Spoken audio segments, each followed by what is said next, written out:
اعوذ باللہ السمیع العلیم العظیم الحفیظ بوجہ الکریم وسلطانہ القدیم من الرجس الخبیث المخبث الشیطان اللعین الرجیم وقبیلہ ونفخہ ونفسہ وہمزہ بسم اللہ الرحمن الرحیم۔ تمام نبیوں کے سردار حضرت محمد صلی اللہ علیہ وآلہ وسلم اور تمام مذاہب کے سردار دین اسلام کے پیروکار و سلام علیکم طبتم رحمت اور برکتیں۔ السلام حضور صلی اللہ علیہ وآلہ وسلم کی ذات پر اور دنیا کے عظیم ماں باپ حضور صلی اللہ علیہ وسلم کے ماں باپ حضرت آمینہ حضرت عبداللہ۔ بڑے عرصے کے بعد آپ سے پھر سامنا ہو رہا ہے۔ اصل میں جس ہستی پہ گفتگو کرنا چاہتا تھا اپنے آپ کو اس قابل ہی نہیں سمجھ پا رہا تھا، اتنی عظیم ہستی، لیکن پھر سمجھا کہ چلو جو کچھ میرے پاس ہے میں ان کی بارگاہ میں لے کے حاضر ہو جاتا ہوں۔ آج 32ویں مرحلے میں گفتگو داخل ہوئی۔ چونکہ میں نے امام احمد بن حنبل رحمۃ اللہ علیہ پہ گفتگو کی تھی اس سے پہلے، تو امام احمد بن حنبل جو مشہور ہوئے، میں کہتا ہوں کہ ان میں ایک عبد القادر جیلانی رحمۃ اللہ علیہ کی ہستی بھی سبب ہے۔ غوث اعظم جنہیں الغوث الاعظم جنہیں کہا جاتا ہے، قندیل نورانی، شہباز لامکانی، قندیل نورانی، الشیخ سید عبد القادر گیلانی الحسنی والحسینی رحمۃ اللہ علیہ الحنبلی۔ ان گفتگو آگے بڑھانے سے پہلے وہ جو ہمارا طریقہ ہے، ذرا نام پہ گفتگو ہو جائے۔ آپ کا جو نام بولا جاتا ہے، ویسے تو 99 نام ہیں آپ کے، صفاتی نام جو ہیں وہ بولے گئے، عقیدت ہے۔ ویسے جو لکھا جاتا ہے سید محی الدین عبد القادر گیلانی حنبلی اشعری الحسنی والحسینی رحمۃ اللہ علیہ۔ یہ وہ چیزیں جو ضروری آپ کے اس میں گرامی کے اندر آتی ہیں۔ سب سے پہلے سید ہے، یہ ہمارے معاشرے کے اندر اس کو سید بولا جاتا ہے۔ دیکھیے میں آپ لوگوں کی غلط نہیں نکالتا، لیکن بتلا دیتا ہوں کہ یہ کچھ ایسا بھی ہے۔ میں خود ہمارے جو معاشرے کے اندر جو لفظ بولا جاتا ہے ہم وہ اسے ہی اڈاپٹ کر لیتے ہیں، تو یا کے اوپر زبر بولی جاتی ہے، اکثر بول جاتے ہیں، لیکن جب میننگ خراب ہوتے ہوں تو ذرا توجہ دیا کریں، ویسے پروننسیشن جو بھی آپ بولتے جائیں۔ سید جو ہے، یہ لفظ السید، اس کی جمع اسیاد آتی ہے اور سیائد بھی آتی ہے۔ سید کا معنی ہوتا ہے سردار۔ قرآن مجید میں یہ حضرت یحییٰ علیہ السلام کے لیے یہ لفظ آیا، سیدم و حسورا، سیدم، اللہ تعالیٰ نے ان کے لیے سید کا لفظ استعمال کیا ہے۔ ایک مرتبہ حضور صلی اللہ علیہ وآلہ وسلم کو کسی شخص نے سید کہہ دیا، تو حضور صلی اللہ علیہ وسلم نے فرمایا اللہ سید، اللہ جو ہے وہ سید ہے۔ یہ ایک حدیث مبارکہ ہے۔ اس وقت ایک سچویشن ہوگی، اس کا مطلب یہ نہیں ہے کہ کسی اور کو کہنا حرام ہے۔ بعض اوقات حضور صلی اللہ علیہ وآلہ وسلم کوئی خاص آدمی کو خاص چیز سمجھانا چاہتے ہیں۔ جب حضور صلی اللہ علیہ وآلہ وسلم کو اللہ تعالیٰ نے نواسے عطا فرمائے، حضرت امام حسین، حضرت امام حسن، تو حضور صلی اللہ علیہ وسلم نے فرمایا حسن والحسین سیدہ شباب اہل الجنہ،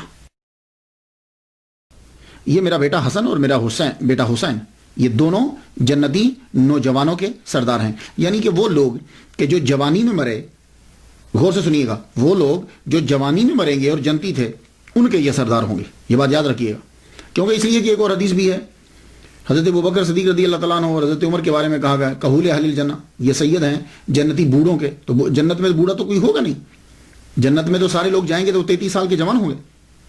تو یعنی جو جنتی جوانی میں مرا ان کے سردار یہ ہوں گے، اور جو بوڑھا ان کے سردار وہ ہوں گے۔ اب کبھی حدیث سامنے آ جائے تو ذہن میں یہ رہنا چاہیے۔ تو سید جو ہے یہ لفظ حضور صلی اللہ علیہ وآلہ وسلم نے جب یہ فرمایا کہ یہ سردار ہوں گے، تو اس دن کے بعد یہ لفظ سید جو ہے یہ حضرت بی بی فاطمہ الزہرا رضی اللہ تعالیٰ عنہا کے بچوں کے ساتھ استعمال ہونے لگا۔ شروع میں تو یہ لفظ استعمال نہیں کیا جاتا تھا، بعد میں آپ کی اولاد کے ساتھ یہ لفظ خاص ہو گیا۔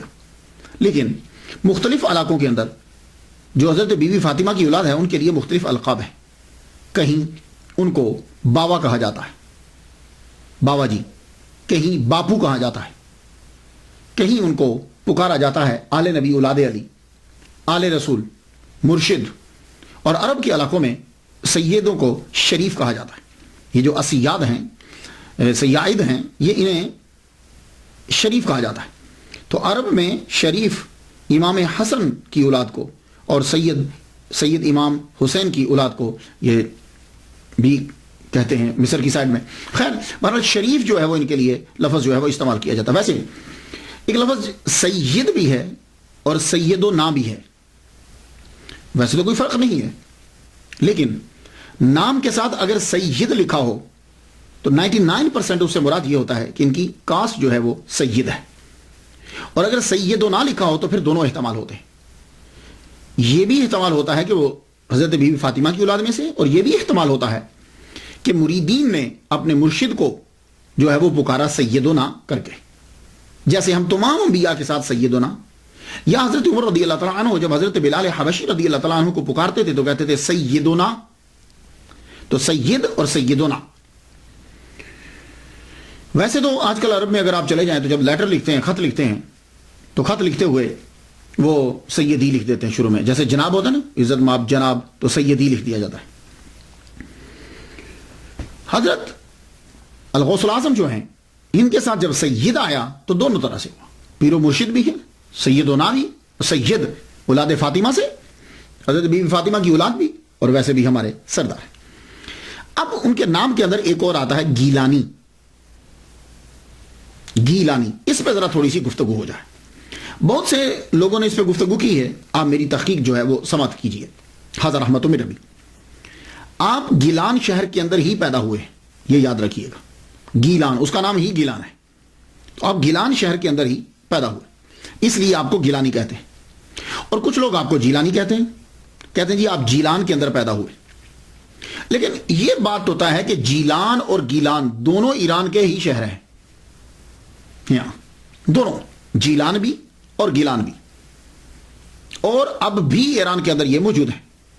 مگر فرق یہ ہے، کچھ لوگوں نے یہ کہا کہ جی اصل میں تو یہ گیلان تھا، تو عربی میں چونکہ گاف نہیں ہوتی تو اس لیے انہوں نے اس کو جیلان کہہ دیا. نہیں، جیلان اصل میں یہ گیلان ہی ہے. اصل میں گیلان ہے اور جیلان دونوں ہیں. تو جیلان گیلان، گیلان جیلان نہیں، ایسا نہیں، دونوں قصبے ہیں. لیکن دونوں میں فرق یہ ہے کہ جیلان جو ہے یہ قصبہ ہے اور گیلان جو ہے یہ صوبہ ہے. تو جیلان جو ہے یہ قصبہ ہے کلاتائے ہائے غربی رورل ڈسٹرکٹ کا. اب رورل ڈسٹرکٹ جو ہے اس کے اندر 4 قصبے آتے ہیں، یہ یاد رکھیے. تو 4 قصبوں میں سے کلاتائے ہائے غربی، اس کے 4 قصبوں میں سے ایک قصبہ جو ہے وہ جیلان ہے. اب یہ جو قصبہ ہے یہ ضلع بستام میں ہے، اور ضلع بستام صوبہ سمنان میں، اور صوبہ سمنان ملک کے ایران میں ایک چھوٹا سا ایک قصبہ ہے. اور 2013 کے مطابق یہ جیلان قصبے کی آبادی جو ہے وہ تقریباً 800 ہے. 800 ہے. تو اب یہ پہلے سمجھ لیجئے کہ جیلان بھی ایک قصبہ ہے، لیکن یہ ایک قصبہ ہے. رورل ڈسٹرکٹ کے اندر 4 قصبے ہوتے ہیں اور ان میں ایک قصبہ یہ جیلان ہے. اب آ جائیے گیلان. تو گیلان جو ہے یہ جدید ایران کے اندر یہ ایک صوبہ ہے، 31واں صوبہ ہے گیلان. اور یہاں کی بنی ہوئی اشیاء بہت مشہور ہیں. اور گیلان کا جو صوبہ ہے یہ ایران کی جنت کہلاتا ہے، یہ یاد رکھیے گا. جیسے ہمارے ہاں کشمیر ہے، کاغان ہے، چترال ہے، یا سوئٹزرلینڈ یورپ کے اندر ہے. تو ایران کے اندر جو گیلان ہے یہ ایران کی جنت کہلاتا ہے. کیوں؟ باغات ہیں، دریا ہیں، سبزہ ہی سبزہ ہے. اب اور یہاں کے جو اصلی لوگ ہیں وہ خود کو گیلکی کہلواتے ہیں. گیلان کے جو پرانے لوگ ہیں، جو اصلی باشندے ہیں، اور وہ اپنی لینگویج کو بھی، جو اصل میں پرشین کی، فارسی ہی کی ایک قسم ہے، ایک لائن ہے، وہ اپنی لینگویج کو گیلکی لینگویج کہتے ہیں، جبکہ ہے وہ پرشین. تو گیلان سے بغداد کا جو فاصلہ ہے، ڈیسٹینیشن جو ہے، بیچ کا فاصلہ جتنا ہے وہ تقریباً 629 کلومیٹر ہے. تو کئی وجوہات کی بنا پر، میں نے جو بہت پڑھا، اتنا وقفہ جو اس تقریر کے اندر ہوا، کئی ایسے قرائن ہیں اور شواہد ہیں کہ جس سے یہ پتہ چلتا ہے کہ آپ گیلان ہی کے اندر رہتے تھے، جیلان میں نہیں، گیلان ہی کے اندر رہتے تھے۔ تو اب یہ گیلان جو ہے، اسی کو جب لکھا گیا عربی کے اندر، کیونکہ تب تو آپ کی پرانی جتنی کتابیں ہیں وہ ساری عربی میں ہیں، تو عربی میں گاف نہیں ہوتا، تو اس کو گاف کو جیم کر دیا گیا۔ لیکن فارسی میں اور اردو کے اندر وہاں گاف ہوتا ہے، گاف لکھا جاتا ہے، تو اس لیے ایسا ہو سکتا ہے، لیکن گیلان ہی ہے۔ اب وہ گیلان کس طرح ہے، میں چند چیزیں آپ کے سامنے پیش کرتا ہوں۔ پہلی بات تو یہ ہے کہ آپ کے والد گرامی نے بہتا ہوا ایک سیب جو ہے وہ کھایا، رائٹ، دریا سے اٹھایا، اور آپ وہیں رہنے لگ گئے، اور یہ جو باغات ہیں اور دریا ہیں یہ گیلان کے اندر ہیں۔ دوسری، اکثر کتابیں جب آپ پڑھتے ہیں جی، انہوں نے 400 مائل کا سفر طے کیا اور وہ بغداد پڑھنے کے لیے پہنچے، تو یہ 400 مائل جو بنتا ہے، یہ 400 مائل جو ہے یہ گیلان ہی سے بغداد بنتا ہے، اور 629 کلومیٹر اور 400 کے قریب مائل جو بن جاتا ہے۔ اور تیسری بات کہ آپ نے یہ پڑھا کہ حضرت عبداللہ سومعی رحمۃ اللہ علیہ جو الغوث الاعظم کے نانا ہیں، ان کے باغات تھے، تو یہ باغات گیلان کے اندر ہی ہے۔ چوتھی بات، کیسپین سی کا اکثر حوالہ آپ پڑھیں گے جب بھی الغوث الاعظم عبد القادر گیلانی رحمۃ اللہ علیہ کی سیرت پڑھی جاتی، کیسپین سی کا ذکر ضرور آتا ہے۔ یہ کیسپین سی بھی گیلان میں ہے۔ پھر اس کے بعد جب بھی آپ پڑھیں گے تو جودی پہاڑ کا ذکر پڑھتے ہیں، کوہ جودی، جہاں حضرت نوح علیہ السلام کی کشتی لگی تھی، تو وہ جودی پہاڑ بھی جو ہے وہ کیسپین سی گیلان کے پاس ہی ہے۔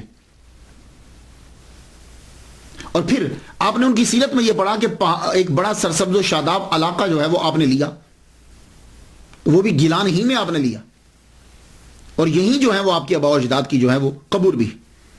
اور خواجہ معین الدین اجمیری چشتی رحمۃ اللہ علیہ نے اپنے خود سے اپنے پیسے دے کر وہاں ایک کمرہ بنوایا، اور 57 دن اس حجرے میں آپ ان کے ساتھ رہے۔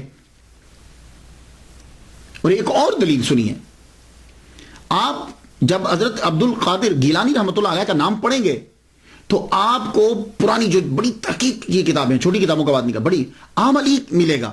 عبد القادر گیلانی عملی، یہ عملی کیا ہے؟ یہ بھی اصل میں ایک قصبہ ہے، شہر ہے، اور آپ جانتے ہیں کہ یہ کہاں ہے؟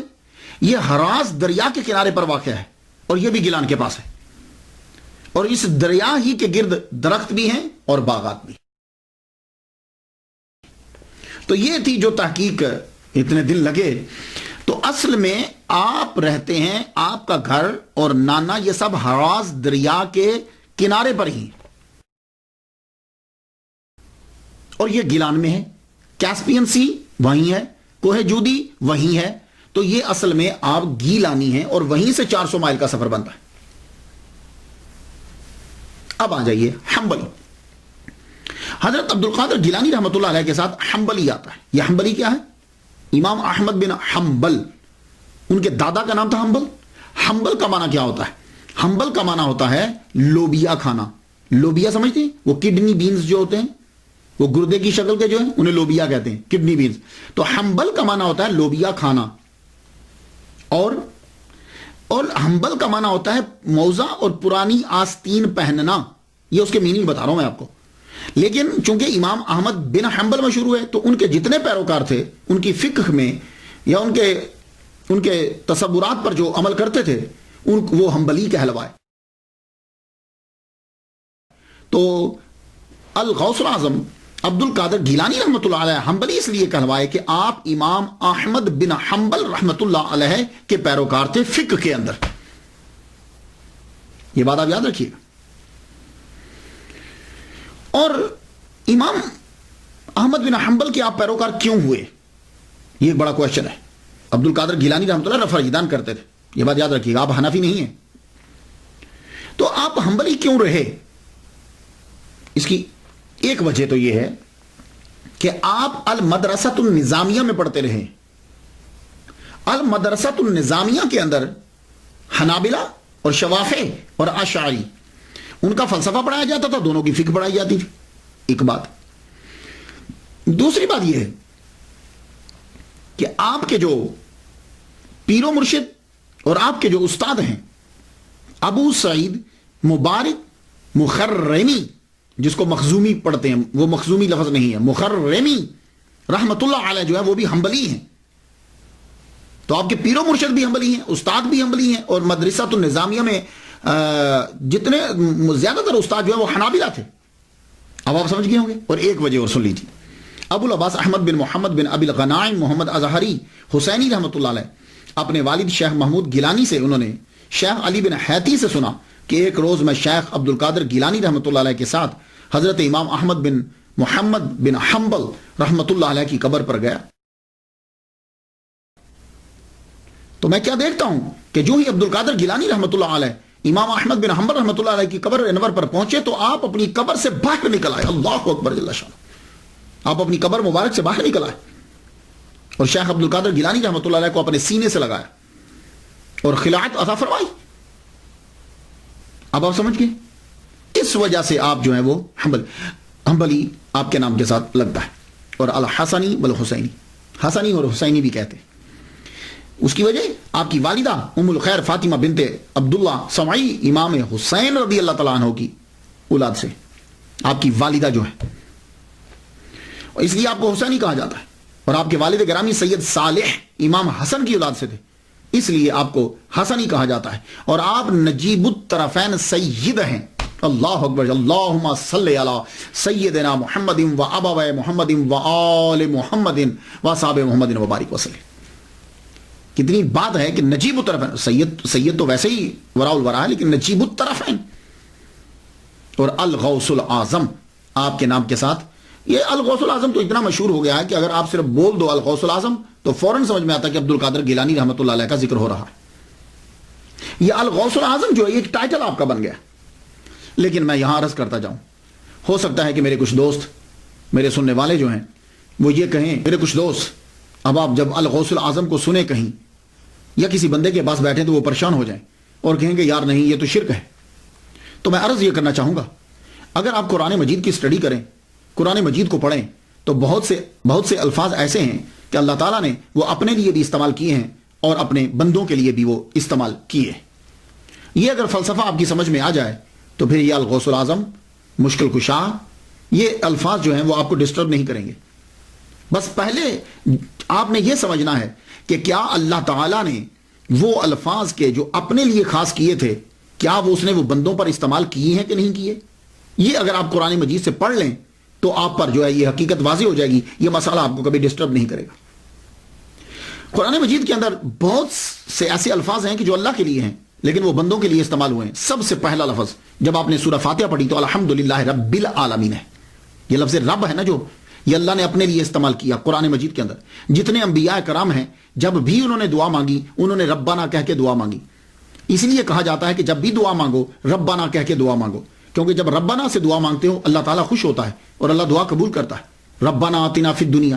تو یہ رب جو ہے یہ لفظ خاص ہے، لیکن سورہ یوسف پڑھتے ہوئے آپ کو یہ ملے گا کہ یہی لفظ رب تعالیٰ کا رب جو ہے حضرت یوسف علیہ السلام نے وہ جو شراب پلانے والا تھا اس کے بادشاہ کے لیے استعمال کیا. چاہیے سورہ یوسف پڑھ لیجئے. وَيَسْقِي رَبَّهُ خَمْرًا، وہ اپنے رب کو شراب پلائے گا. یہ میں قرآن سے پڑھ رہا ہوں، میں حدیث نہیں پڑھ رہا. تو یوسف علیہ السلام نے لفظ رب کو کس کے لیے استعمال کیا؟ وہ جو شراب پلانے والا ساقی ہے اس کے بادشاہ کے لیے استعمال کیا. تو رب اس کے لیے بھی ہے اور ابھی بھی قرآن میں موجود ہے، یہ نہیں کہ اس کو کاٹا گیا ہے. رب العالمین بھی موجود ہے اور وَيَسْقِي رَبَّهُ دونوں کے دونوں موجود ہیں. تو اب وہ رب دونوں جگہ استعمال ہوا. اسی طرح آپ کیا ہیں، میں آپ سے پوچھوں آپ کیا ہیں تو آپ کہیں گے میں مومن ہوں. تو یہ لفظ مومن اللہ تعالیٰ نے اپنے لیے بھی استعمال کیا ہے. اور قرآن مجید میں آپ دیکھ لیجئے، سورہ حشر میں جائیے، الملک القدوس السلام المومن، اللہ مومن ہے. تو پھر آپ کیا ہوئے؟ اسی طرح اللہ تعالیٰ نے لفظ حفیظ استعمال کیا اپنے لیے. تو وہی حفیظ یوسف علیہ السلام اپنے لیے استعمال کر رہے ہیں اور قرآن میں ایز اٹ از موجود ہے. انی حفیظ علیم، حفیظ بھی اور علیم بھی دونوں الفاظ اللہ کے لیے قرآن میں استعمال ہوئے اور دونوں یہاں استعمال ہو رہے ہیں. اور اسی طرح رحیم کا لفظ اللہ تعالیٰ نے پورے قرآن مجید میں کسی بندے کے لیے استعمال نہیں کیا سوائے محمد مصطفیٰ صلی اللہ علیہ وسلم کے. اپنے لیے استعمال کیا اور ایک مرتبہ پورے قرآن میں کہا بالمؤمنین رؤوف رحیم. رؤوف اللہ کے ساتھ آتا ہے، لیکن اس نے بندے کے لیے بھی استعمال کیا، حضور پاک کے لیے، اور رحیم بھی استعمال کیا۔ اسی طرح ولی کا لفظ جو ہے وہ اس نے اپنے لیے بھی استعمال کیا اور دوسروں کے لیے بھی استعمال کیا۔ تو یہ دیکھیے، ویسے اگلے کو مارنا ہو تو جو مرضی یک طرفہ ڈال دیا جائے، لیکن حقیقت یہ ہے کہ بہت سے الفاظ ایسے ہیں کہ اللہ نے اپنے لیے بھی استعمال کیے اور بندوں کے لیے بھی استعمال کیے۔ اب یہاں آپ فرق کیسے کریں گے؟ کہ آپ مشرک قرار دے دیں گے اس بندے کو؟ نہیں، تو پھر آپ فرق کریں گے کہ اللہ کے لیے وہ لفظ جو استعمال ہوتا ہے وہ حقیقی معنی میں استعمال ہوتا ہے، اور بندے کے لیے جو وہ لفظ استعمال ہوتا ہے وہ ایک خاص وقت، خاص شے اور مجازی طور پر استعمال ہوتا ہے، یعنی قیود کے ساتھ استعمال ہوتا ہے۔ تو اللہ کے لیے وہ لفظ قیود کے ساتھ استعمال نہیں ہوتا۔ اب فرق واضح ہو گیا حقیقت اور مجاز کا۔ تو یہی سلسلہ جو ہے الغوث الاعظم ہے، یہ ٹائم ہے، قیود ہے اور مجازی طور پر ہے، یہ بات یاد رکھیے گا۔ یہ اگر فرق نہیں کریں گے تو پوری دنیا مشرک بن جائے گی، یہ بات یاد رکھیے گا۔ اب اگر الغوث الاعظم کہنے سے آدمی مشرک ہوتا ہے تو پھر حضرت ابو بکر صدیق کے ساتھ صدیق اکبر لگتا ہے، پھر آدمی صدیق اکبر کہنے سے بھی مشرک ہوگا۔ کیوں؟ اس لیے کہ قرآن مجید کے اندر اللہ تعالیٰ نے یہ کہا ہے وَمَنْ أَصْدَقُ مِنَ اللَّهِ، اللہ سے بڑھ کر کون سچا ہے؟ ٹھیک ہے، تو آپ کہہ رہے ہیں کہ ابو بکر صدیق اکبر، وہ صدیق اکبر ہیں، تو اللہ تو سب سے سچا ہے، اللہ تعالیٰ سے تو سچا کوئی نہیں، تو پھر صدیق اکبر انہیں کیوں کہا گیا؟ پھر اسی طریقے سے فرق کرنے والا تو اللہ تعالیٰ ہے حق و باطل کے درمیان، تو حضرت عمر فاروق رضی اللہ تعالیٰ عنہ کو فاروق کیوں کہتے ہیں؟ یہ بھی شرک ہوگا۔ اسی طرح اللہ قرآن میں کہتا ہے کہ ان اللہ غنی وانتم الفقراء، اللہ غنی ہے اور تم فقیر ہو، تو آپ پھر لوگ سب عثمان غنی عثمان غنی کیوں کہتے ہیں؟ اسی طرح قرآن مجید کے اندر آتا ہے وَهُوَ الْعَلِيُّ الْعَظِيمُ، وہ علی ہے، اللہ علی ہے، تو آپ حضرت علی کو علی کیوں کہتے ہیں؟ تو یہ دیکھیے، وہ جو بزرگان دین تھے نا، ان کے سامنے سب چیزیں ہوتی تھی، وہ پھر ایک نتیجہ نکالتے تھے جہاں سے کہیں سے اعتراض نہیں آتا۔ ہم کیا کرتے ہیں؟ ہم اگلے آدمی کو مارنے کے لیے ایک چیز لے لیتے ہیں، باقی ساری چیزوں کو بند کر دیتے ہیں۔ تو الغوث الاعظم جو کہا جاتا ہے یہ مجازی طور پر ہے، اور یہ قیود ہوتی ہیں۔ ہاں اللہ تعالیٰ فریاد رس ہے، اللہ فریاد، لیکن اس جیسا اس میں وہاں قید کوئی نہیں، اور وہ ذاتی طور پر ہے، یہ بات۔ باقی ہر چیز، ہر لفظ جو ہے وہ جو استعمال ہوا وہ مجازی طور پر استعمال ہوتا ہے۔ تو اب پھر دیکھتے ہیں ہم کہ اللہ کا یہ ولی دنیا میں جب آیا، ظہور کیا، تو کیا تاریخ تھی؟ تاریخ کا کوئی خاص فائدہ تو کوئی نہیں ہوتا، یہ بات یاد رکھیے۔ اکثر تواریخ کے اندر لڑائی جھگڑا ہی ہوتا ہے، لیکن اس سے ذرا یہ آئیڈیا ہو جاتا ہے کہ یہ جب تشریف لائے تو اس وقت جو ہے ماحول کیا تھا، یہ ذرا آئیڈیا ہو جاتا ہے، اور آپ نے کتنے کٹھن مراحل کے اندر جو ہے وہ اس کی تبلیغ کی ہے، اور کتنا عرصہ گزر گیا اس چیز کو۔ یہ کچھ ہوتا ہے، ویسے تو قرآن مجید اسی لیے سنوں پہ گفتگو نہیں کرتا، یہ بات یاد رکھیے گا۔ تو عبد القادر گیلانی رحمۃ اللہ علیہ کے بھی تواریخ تین بیان کی جاتی، 470، 471، 491، لیکن 491 والے نے تو ویسے ہی بہت ہی زور لگا دیا۔ اب یہ کوئی ضروری نہیں ہوتا کہ ایک آدمی ڈاکٹر ہے، ریسرچر ہے، ہو سکتا ہے اس کی کوئی پرابلم ہو۔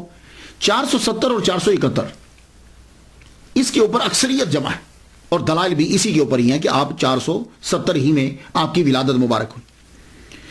میں نے جو صاحب دلیل دے رہے تھے کہ جی 491 میں ہوئے ہیں، 470 اور 71 میں عبد القادر گیلانی رحمۃ اللہ علیہ پیدا نہیں ہوئے، تو دلیل انہوں نے یہ دی کہ شیخ سعدی رحمۃ اللہ علیہ جو ہیں وہ گلستان سعدی کے صفحہ 45 پہ لکھتے ہیں کہ عبد القادر گیلانی را دیدم، میں نے عبد القادر گیلانی رحمۃ اللہ علیہ کو دیکھا در حرم کعبہ میں نے دیکھا کہ کنکریوں کے اوپر اپنے چہرے کو رکھے ہوئے اللہ کی بارگاہ میں رو رہے تھے۔ تو بھائی سنو یار، شیخ سعدی رحمۃ اللہ علیہ ہو سکتا ہے کہ جس طرح 470 اور 471 جو ہے اس کے اندر تبدیلی ہو سکتی ہے، تو کیا دیدم اور دیدند میں نہیں ہو سکتی؟ دیدند اور دیدند میں نہیں ہو سکتی ہے۔ اور دوسری بات ہے پاسبلٹی نہیں ہے۔ وجہ یہ ہے الغوث الاعظم کی تاریخ بدائے 470 ہی ہے۔ وجہ یہ ہے کہ آپ کی ولادت سے 5 سال قبل، غور سے سنیے گا، آپ کی ولادت سے 5 سال قبل داتا گنج بخش علی حجویری رحمۃ اللہ علیہ دنیا سے رخصت ہو گئے۔ یہ باتیں سننے والی ہوتی ہیں، اس پہ بہت۔ عبد القادر گیلانی رحمۃ اللہ علیہ 470 ہی میں پیدا ہوئے۔ وہ کیسے؟ کہ آپ کی ولادت سے 5 سال قبل جو ہیں وہ داتا گنج بخش علی حجویری رحمۃ اللہ علیہ دنیا سے رخصت ہو گئے۔ اور یہ تبھی ہو سکتا ہے، اور اب عبد القادر داتا گنج بخش علی حجویری رحمۃ اللہ علیہ جو ہے ان کا وصال 465 ہجری میں ہوا ہے. تو یہ 5 سال تبھی بن سکتے ہیں جب عبد القادر گیلانی رحمۃ اللہ علیہ 470 میں پیدا ہو. سن لیا آپ نے؟ یہ ہزار احمد تو میرا بھی، میں نے اس پہ بہت ریسرچ کی، کیونکہ ایک بہت بڑے ڈاکٹر صاحب تو انہوں نے اتنی موٹی کتاب لکھ دی کہ نہیں 491 میں ہوئے، 470 ہی ہے. اور 5 سال کے بعد آپ جو ہیں وہ پیدا ہوئے ان کی رخصت سے، اور وہ 465 میں ہے، تو یہ 470 تک بنے گا. خاندان جو ہے عبد القادر گیلانی رحمۃ اللہ علیہ کا خاندان عظیم خاندان، سادات کا خاندان، اللہ اکبر، اس خاندان کو سلام. نجیب الطرفین سید اور کردار کی کمال تک پہنچے ہوئے، ماں باپ بھائی نانا، اللہ اکبر جل شانہ.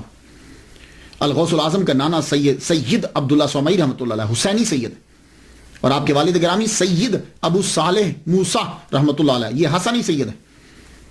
ان کی شادی کا واقعہ بھی بڑا عجیب ہے.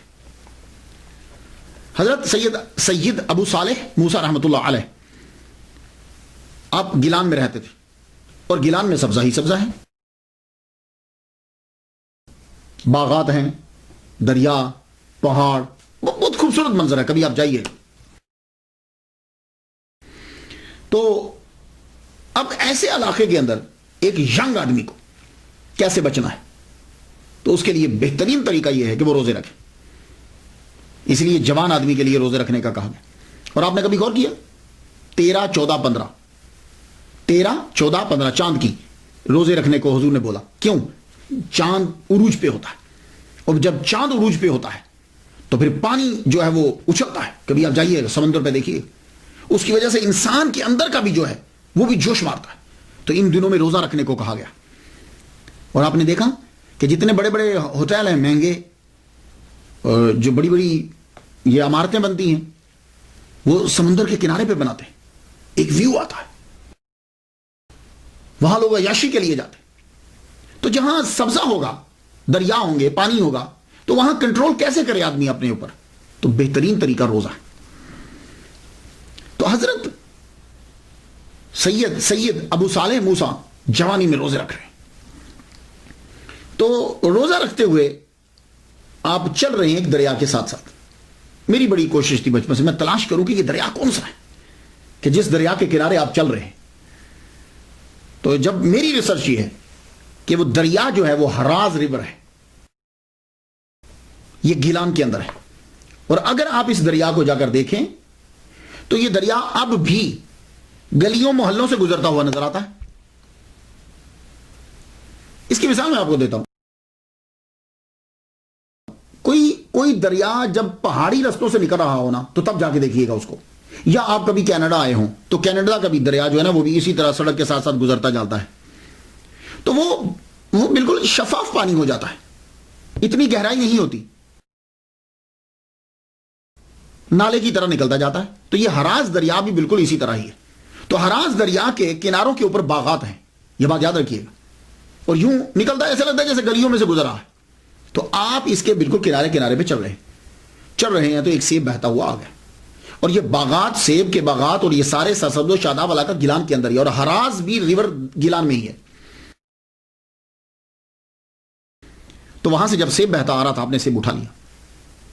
سیب اٹھا کے کہا چلو روزہ افطار کر لیں گے. روزہ تو افطار کر لیا. افطار کرتے ہی بعد میں خیال آیا یہ کیا کر بیٹھا میں، اگر قیامت کے دن اس کے بارے میں پوچھ گچھ ہو گئی تو میں کہاں سے جواب دوں گا. اب سوچنے لگے کیا کروں. ایک دم خیال آیا کہ یہ ادھر سے آ رہا تھا، مخالف سمت میں چل پڑے. جدھر سے وہ آ رہا تھا سیب، تو اب جب وہ چل پڑے تو ایک جگہ پہ پہنچے. ابھی بھی آپ جا کے دیکھیں تو ہراز ریور کے گرد میں باغات اور شاخیں اور درخت آپ کو نظر آئیں گے. تو یوں ایک سیبوں کا باغ ہے، اور اس ایک درخت کی شاخ جو ہے وہ یوں ہراز ریور کے یوں جھکی ہوئی ہے. آپ سمجھ گئے کہ یہیں کا گر کے گیا ہے. آپ کھڑے ہو گئے، دروازہ کھٹکھٹایا، اندر سے ملازم آیا. جی آپ کو کس سے ملنا ہے؟ کہا مجھے اس باغ کے مالک سے ملنا ہے. کیوں خیریت ہے؟ کہا سیب کھا لیا اس باغ کا تو معافی مانگنے آیا. ملازم کی بھی عمر گزر چکی تھی، نوجوان کا چہرہ دیکھتے ہوئے اچھا حیران ہوتا ہوا واپس چلا گیا. جا کے اندر مالک کو بتایا، مالک باہر ایک نوجوان آیا ہے، ہمارے باغ کا کہیں سیب گر گیا تھا دریا میں، کہتا ہے کہ مجھے معاف کروانا ہے۔ آپ بھی مسکرائے، کہا کہ اچھا۔ آپ آئے دروازے پہ، دروازہ کھولا، سب سے پہلے لڑکے کو یوں سر سے لے کے پاؤں تک اسے دیکھا، دیکھے پوچھنے لگے تمہارا نام کیا ہے؟ کہا میرا نام جو ہے وہ سید ابو صالح موسیٰ، امام حسن کی اولاد سے ہوں۔ تو کیا کہہ رہے تھے تم؟ کہنے لگے حضور میں نے آپ کے دریا کا، یہ آپ کے باغ کا سیب جو ہے وہ بہ رہا تھا، میں نے اٹھا کے کھا لیا ہے، معافی مانگنے کے لیے آیا، اور چونکہ میں تندرست ہوں اس لیے لفظوں سے معاف نہ کیجیے، مجھے کچھ کام کہیے میں وہ کر دوں تاکہ میرا جرم معاف ہو جائے۔ دیکھ رہے کہ یعنی صرف لفظوں سے مت بولیے، کیونکہ میں تندرست ہوں، میں کام کر سکتا ہوں، سزا دیجیے۔ تھوڑی دیر سوچتے رہے، کہنے لگے اچھا 2 شرطیں، پہلے ایک پوری کرو، جب ایک پوری ہوگی تو دوسری بتاؤں گا۔ کہنے لگے اچھا بتائیے پہلی کیا ہے؟ کہنے لگے تیرے سیب کا جرم معاف کرنے کے لیے پہلی شرط یہ ہے کہ تم 8 سال یہاں کام کرو۔ اب ایک کتاب میں نے 1 ماہ بھی پڑھا ہے، لیکن یہ مدت مجھے لگی نہیں، 8 سال یا 12 سال، اور باقی دوسری شرط کو دیکھتے ہوئے یہ 8 سال کی مدت جو ہے یہ مجھے ذہن میں آتی، دل کو لگتی ہے۔ 8 سال تک ایک سیب کے بدلے میں تم میرے باغات کی رکھوالی کرو گے، کیونکہ حضرت سید عبداللہ صومعی رحمۃ اللہ علیہ ٹھیک ٹھاک امیر آدمی تھے، آپ کے باغات تھے، کھیت تھے، آپ کے روحانی سلسلہ بھی چلتا تھا آپ کا۔ کہا تو میرے باغات کی رکھوالی کرو گے، تو آپ نے کہا کہ تو پھر تمہیں دوسری شرط بتائیں گے۔ اللہ اکبر جل شانہ، 8 سال تک آپ نے ان کے باغات کی رکھوالی کی۔ ایک سیب کتنے کا ہوگا؟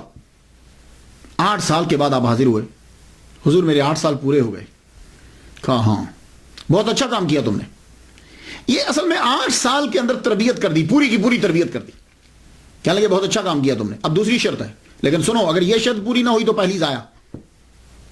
کہنے لگے حضور بولیے۔ کہا سنو غور سے سنو، دوسری شرط یہ ہے کہ میری ایک لڑکی ہے، اس سے تمہیں شادی کرنا ہے، اور غور سے سنو وہ ایک طرح سے اندھی ہے، بہری ہے، لولی ہے، لنگڑی ہے، گونگی ہے۔ یہ لفظ ایک طرح سے سنیں، لیکن جب آدمی بولتا ہے تو آدمی کا دھیان بڑی چیز پر ہوتا ہے، وہ بیچ کے لفظوں میں سے نکل جاتا ہے۔ آپ نے بڑی تیزی سے فرما دیا ایک طرح سے گونگی ہے، اندھی ہے، لولی ہے، لنگڑی، تمہیں شادی کرنا ہے اسے۔ کہا جی پھر میرا یہ جرم معاف ہو جائے گا؟ آپ نے فرمایا ہاں پھر ہم معاف کر دیں گے۔ اللہ اکبر جل شانہ۔ ایک سیب ہے کہ 8 سال پہلے گزار چکے ہیں، اور ہمارے ہاں یہاں کیا ہوتا ہے، اگر آپ لوگ پاکستان سے ہیں، میں باقی ممالک کے بارے میں تو نہیں جانتا، پاکستان میں کبھی جاتا ہوں تو یہ جب گنا پک جاتا ہے نا، جس سے چینی بنتی ہے، رو نکلتی ہے، یہ گنے کی ٹرالیاں جو ہے نا وہ شوگر ملز کی طرف جاتی ہیں، وہ جب جا رہی ہوتی ہے تو سڑک کے اوپر لڑکے جو ہیں اس کے اوپر چڑھ جاتے ہیں، ایک لڑکا اس کے اوپر چڑھ جاتا ہے، وہ وہاں سے گنے کھینچ کے اتارتا جاتا ہے، اور پیچھے لڑکے جو ہیں وہ پوری ایک جماعت ہوتی ہے، وہ اس گنوں کو پکڑ کے جا کے اسے۔ اسی طریقے سے اگر آپ گاؤں میں چلے جائیں، گاؤں میں لوگ رات کو جاتے ہیں، اگر وہاں سبزی کی فصل ہے، کھیت ہیں، سبزیاں اگائی کسی نے، یہ کوئی چیز اگائی ہے، تو وہ وہاں بیٹھیں گے رفع حاجت کے لیے، لیکن وہاں سے جو ہے نا وہ اگر وہاں شلجم ہے، کوئی اور چیز ہے، اسے اکھیڑتے جائیں گے اور چوری کر کے لے کے گھر جا کے پکا دیں گے۔ اور بعض جگہوں میں تو ایسا ہوتا ہے کہ جب آدمی سو جاتے ہیں رات کے 2 بجے یا 3 بجے، کہ جس وقت اٹھ کر آدمی تہجد کے لیے اٹھتا ہے، عبادت کرتا ہے، تو لوگ کیا کرتے ہیں کہ وہاں کھیت سے چارہ کاٹ لیتے، چارہ کاٹ کے آگے اپنے جانوروں کو ڈال دیتے، اور اس کے بعد پھر فجر کی نماز باجماعت ادا کی جاتی۔ تو یعنی یہاں یہ ہے کہ چارہ اور سبزی، ویجیٹیبلز اور گنے یہ لے لیے جاتے، لیکن الغوث العظم عبد القادر گیلانی رحمۃ اللہ کے والد گرامی نے ایک سیب لیا اور 8 سال تک پہلے تو ملازمت کی، اور اب تیار ہو گئے ایسی لڑکی کے ساتھ پوری زندگی گزارنے میں کہ جن کے والد کہہ رہے ہیں کہ وہ ایک طرح سے اندھی ہے، لولی ہے، لنگڑی ہے۔ ہم نے فرمایا ٹھیک ہے، اگر جرم معاف ہوتا ہے تو میں ریڈی ہوں۔ نکاح ہو گیا، نکاح پڑھا دیا گیا۔ اب جب نکاح ہو جاتا ہے تو شاید ظاہر ہے کہ آپ کمرے میں گئے، جو ہی کمرے میں گئے، اب نکاح تو ہو گیا، کمرے میں جب گئے تو انٹر ہوئے آپ، تو سامنے آپ کی زوجہ محترمہ جو ہے وہ کھڑی، آپ نے پہلی نظر جب ڈالی تو پہلی نظر اتنی خوبصورت، اللہ اکبر جل شانہ، اب دوسری منع ہوتی، اب ایک دم سے منہ پھیرا اور پھیرنے لگے تو پیچھے سے آواز آئی، آپ میرے خامد ہیں، رکیے، آپ کا یہ نام ہے۔ آپ نے فرمایا اس کا مطلب ہے کہ یہ دیکھ بھی سکتی ہے اور آواز بھی آ رہی، بول بھی سکتی ہے۔ ایک دم سے جب یہ تیزی سے دوڑے، دروازے سے نکلے تو آگے ہی حضرت عبداللہ سمعی رحمۃ اللہ علیہ کھڑے تھے۔ لگتا ہے کہ ان کو معلوم تھا کہ یہ ضرور ہوگا، آپ ان سے ٹکراتے بچ گئے۔ میں بیٹے کیا ہوا؟ کہ حضور آپ نے تو فرمایا تھا کہ وہ ٹانگیں نہیں ہیں تو کھڑی تھی وہ تو، اور بازو بھی، میری نظر پڑی بازو بھی ہیں، اور آپ نے کہا تھا کہ وہ اندھی ہیں، تو مجھے دیکھا ہے انہوں نے، اگر دیکھتی نہیں تو آواز کیسے آتی، اور گونگی بھی نہیں ہے، مجھے آواز دی انہوں نے۔ آپ نے فرمایا بیٹے جب میں بات کر رہا تھا تو میں نے جھوٹ نہیں بولا تھا، میں نے کہا تھا ایک طرح سے، تم نے ایک طرح پہ دھیان نہیں دیا۔ اور سن، میں نے اسے کیوں کہا تھا کہ گونگی ہے؟ آج تک میری بیٹی نے کسی غیر محرم سے بات نہیں کی، آج تک میری بیٹی نے کسی غیر محرم کی بات کو سنا بھی نہیں ہے، آج تک میری بیٹی نے کسی غیر محرم کو دیکھا بھی نہیں ہے، آج تک میری بیٹی نے کسی غیر محرم کو چھوا بھی نہیں ہے، اور آج تک میری بیٹی کسی غیر محرم کے گھر میں پاؤں سے چل کے بھی نہیں گئی۔ اللہ اکبر جل شانہ۔ آپ نے فرمایا یہ تیری ہی بیوی ہے، میں نے تیرا ہی نکاح اس کے ساتھ پڑھا ہے۔ اب آپ جتنے بھی سن رہے ہو، پوری دنیا میں میرا لیکچر سنا جاتا، آپ مجھے بتا دو، موسیٰ جنگی دوست جیسا باپ ہے، فاطمہ جیسی ماں ہے، تو بیٹا عبد القادر گیلانی رحمۃ اللہ علیہ کیوں نہیں پیدا ہو؟ شادی ہو گئی۔ اب یہاں میں تلاش کرتا ہوں تو کتب میں مجھے نہیں ملتا کہ وہ شادی کے بعد وہیں رہے یا کہیں اور رخصت ہو گئے، لیکن میں نے جتنا پڑھا ہے اور باتوں سے اندازہ مجھے یہی ہوتا ہے کہ آپ وہاں سے گئے نہیں۔ ہاں، آپ کے نانا جو ہیں، الغوث الاعظم کے نانا جو ہیں، انہوں نے مکان علیحدہ لے دیا، یہ ہے، رہے وہیں، اسی علاقے میں آپ رہے، کیونکہ بات کی جو چیزیں اس بات پر دال ہیں کہ آپ اپنے نانا، آپ وہی رہے، سسر کے پاس ہی رہے۔ 60 سال جب عمر ہو گئی تو اللہ تعالیٰ نے احسان کیا، الغوث الاعظم کی ولادت ہوئی، اور یہ بھی بہت بڑی کرامت ہے۔